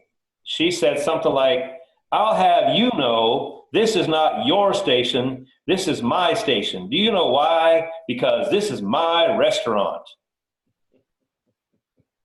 And I said, well, if it's your restaurant, it would be important to you to have your restaurant operate smoothly, and I need to get ready for that to happen. Well, she stormed off and disappeared. 5-10 minutes later, the executive chef, who was a good guy and a guy I knew from other jobs before, came to me in my station and said, Gary, Mrs. Martin just came to me and said that you were rude to her, and that if you want to keep on working here, you need to go and apologize to her. And I said, well, yeah, well, I guess I better wipe down my knives and get on out of here, because that apology's not coming. I was not rude. I was standing my ground, and I worked to make the restaurant work. I'm not apologizing. And I left, and as Kirk said, I understand it, but I sure hope you reconsider. She'll cool down after a while. And I said, Kirk, I don't owe her an apology. So, I mean, yeah, that's Gary. That's a young hourly Gary with not many people saying through you, not to be treated like that. But I can argue that she was really foolish to come in and talk to a good cook who was reliable and was trying to do a good job. Really foolish for her to come in at that hour on a busy afternoon and get to him about in the process. That's exactly an example of bad management right there. You run people like you own them. You don't keep the people. Or if you do keep them, they're not happy. They don't come in smiling. Hi guys, so tonight I got a couple of things for you guys to take a look at. McDonaldization, this video. It's only about 6-7 minutes long. Okay, I want your feedback on it. This is what we just talked about. Okay, by George Ritzer, 7-minute video. McDonaldization. Okay, so your thoughts on this one. Now I'm going to go into more in depth of the next homework assignment. You guys got this already? All right. So your next homework assignment, and this one, I want you guys feedback through email, okay? Write me a note, write a Chef Gary note on your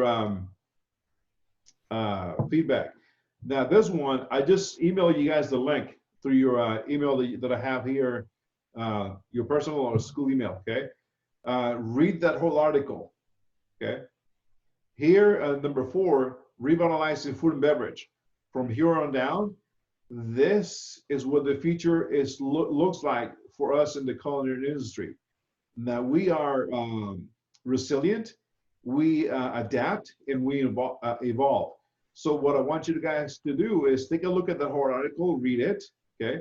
Hopefully, Ms. Kelly, this is going to be right up your alley of how well it's written and what the message is delivered, okay? So all of you guys read it, concentrate on the number 4 and all the way down, and give me your thoughts of where do you think you see this industry going into the future. Do you agree with it, or don't you, or you don't agree with it? Okay. Excellent. Did you guys get the link? Let me see. Yes, I got it. Yes. Okay. I don't know if you guys can see me scrolling up. Okay. But the author is Kelly Gardner. And the title is Evolution of the Hotel Experience in a New World. So this is a hotel, but it doesn't mean that restaurants and food outlets, caterings, food trucks are not going to follow suit, because what's happening is global. It's not just local, state, federal, of the country. It's global, and it has such a great impact on the industry. Look where we're at now. So read it, again, read it, let it sink in, and write your comments. So where do you see us going to the future according to what she wrote? Do you agree with it, or you don't agree with it? Right on. Okay. Any thoughts? And then we'll leave it open for discussion tomorrow. Those of you guys who will sit in the background, I will encourage you guys to speak up and give us your thoughts. on what you guys think about this author and this story that she wrote. And believe it or not, if you guys don't have an account, I found this story on LinkedIn. I'm always in the lookout, and I'm always scanning my world events and current affairs, and I'm always zeroing in on news articles on what the industry is going through right now, what people are going through right now, and how it relates to us. You have to be up to date on what's happening, not just in the real world, but also in the industry and where we're heading towards to. Because I told you guys, when I went to school, we had to write down a project. This was back in 96. But where do we saw our industry, where we were heading at in a 20-year gap, okay, a 20-year in the future. So what I was thinking about back then is how the the prepared meals were going to go into more of into affordable, because people were not going to have the time to sit down and have family dinners with their family and loved ones. So that we're going to be more about convenience and more about buying pre-ready can or jar or frozen meals. And look what's happening now. You go to the grocery store, what's the first thing that it's empty aside from the toilet paper and cleaning supplies? All the canned goods, all the frozen meals, all the prepared meals, okay? Anyway, so that's your homework for tonight. Watch the video, read that article, and really let that sink of the food and beverage part in below. And give me your thoughts. Give us your thoughts by tomorrow. Excellent. Any questions? Do you want? You was breaking up. Oh, I had a question. Do we for our answers, would you like us to do it on a Google Doc so we can show both of you, which give as well? Yes. Again, please. Hello? Yes, Google Docs, and share with us. When we get it, we're able to see them and at least know what you guys' thoughts on this one. And again, look at it's happening in the real world. So you guys are our future culinarians. It's not like, we have our 50 minutes of fame, but we still got a lot to show you guys and teach you and pass on the knowledge. But you guys are going to go into the future, evolve, and hopefully adapt and be successful. So it's a good article. It's a really good article. So read it and give us your thought, share it in the Google Docs. So Chef, you're saying just open Google Docs, start a little Google document, like not a sheet, but I guess, what do they call the Google equivalent of Word? Is that Docs? Docs. Right, okay, so just put your thoughts, just label it, my thoughts on the Kelly Gardner video or whatever, and then share that with us, right? Just open, share, set your privilege to where we can edit or whatever, and then send us a link to it. And if you guys don't have an account on LinkedIn, I would strongly suggest you guys create one. It's like the professionals, it's a Facebook for professionals. Not to share your, I went to the store today and I went to the movies and, posted this explicit items. No, this is strictly professional. So if you guys don't have an account with LinkedIn, I would suggest use it, because you can find jobs, you can find networking, you can find all kinds of good things on that webpage of LinkedIn. It's like I said, it's a Facebook for professionals. Okay. Yeah, it's pretty handy. I don't look at it much most of the time, but if I was looking for work, I'd be looking at it a lot every day. Got it. All right, guys. Any thoughts? Comments, questions, concerns? I want to hear more from Shaheem, more from Austin tomorrow. More from Miss Hannah. What was the name of the video again? I'm not finding it. It's called, let me see if I can find it. Cam, you probably have a link to it from Chef Miguel on your email already. If not, I will send you a link. Sorry? If not, I will definitely send you a link. Check your email, Cam. I'm going to send you a link to the video, okay? All right. Any thoughts, guys? Comments, questions, concerns? Like I said, I want to hear from you guys in the back, all right? Yes, sir. All right, guys. Have a good evening. Bye, guys. All right, see y'all later. Yeah, that's the one. Call of Duty time now. Good night, guys. That's the one. Okay.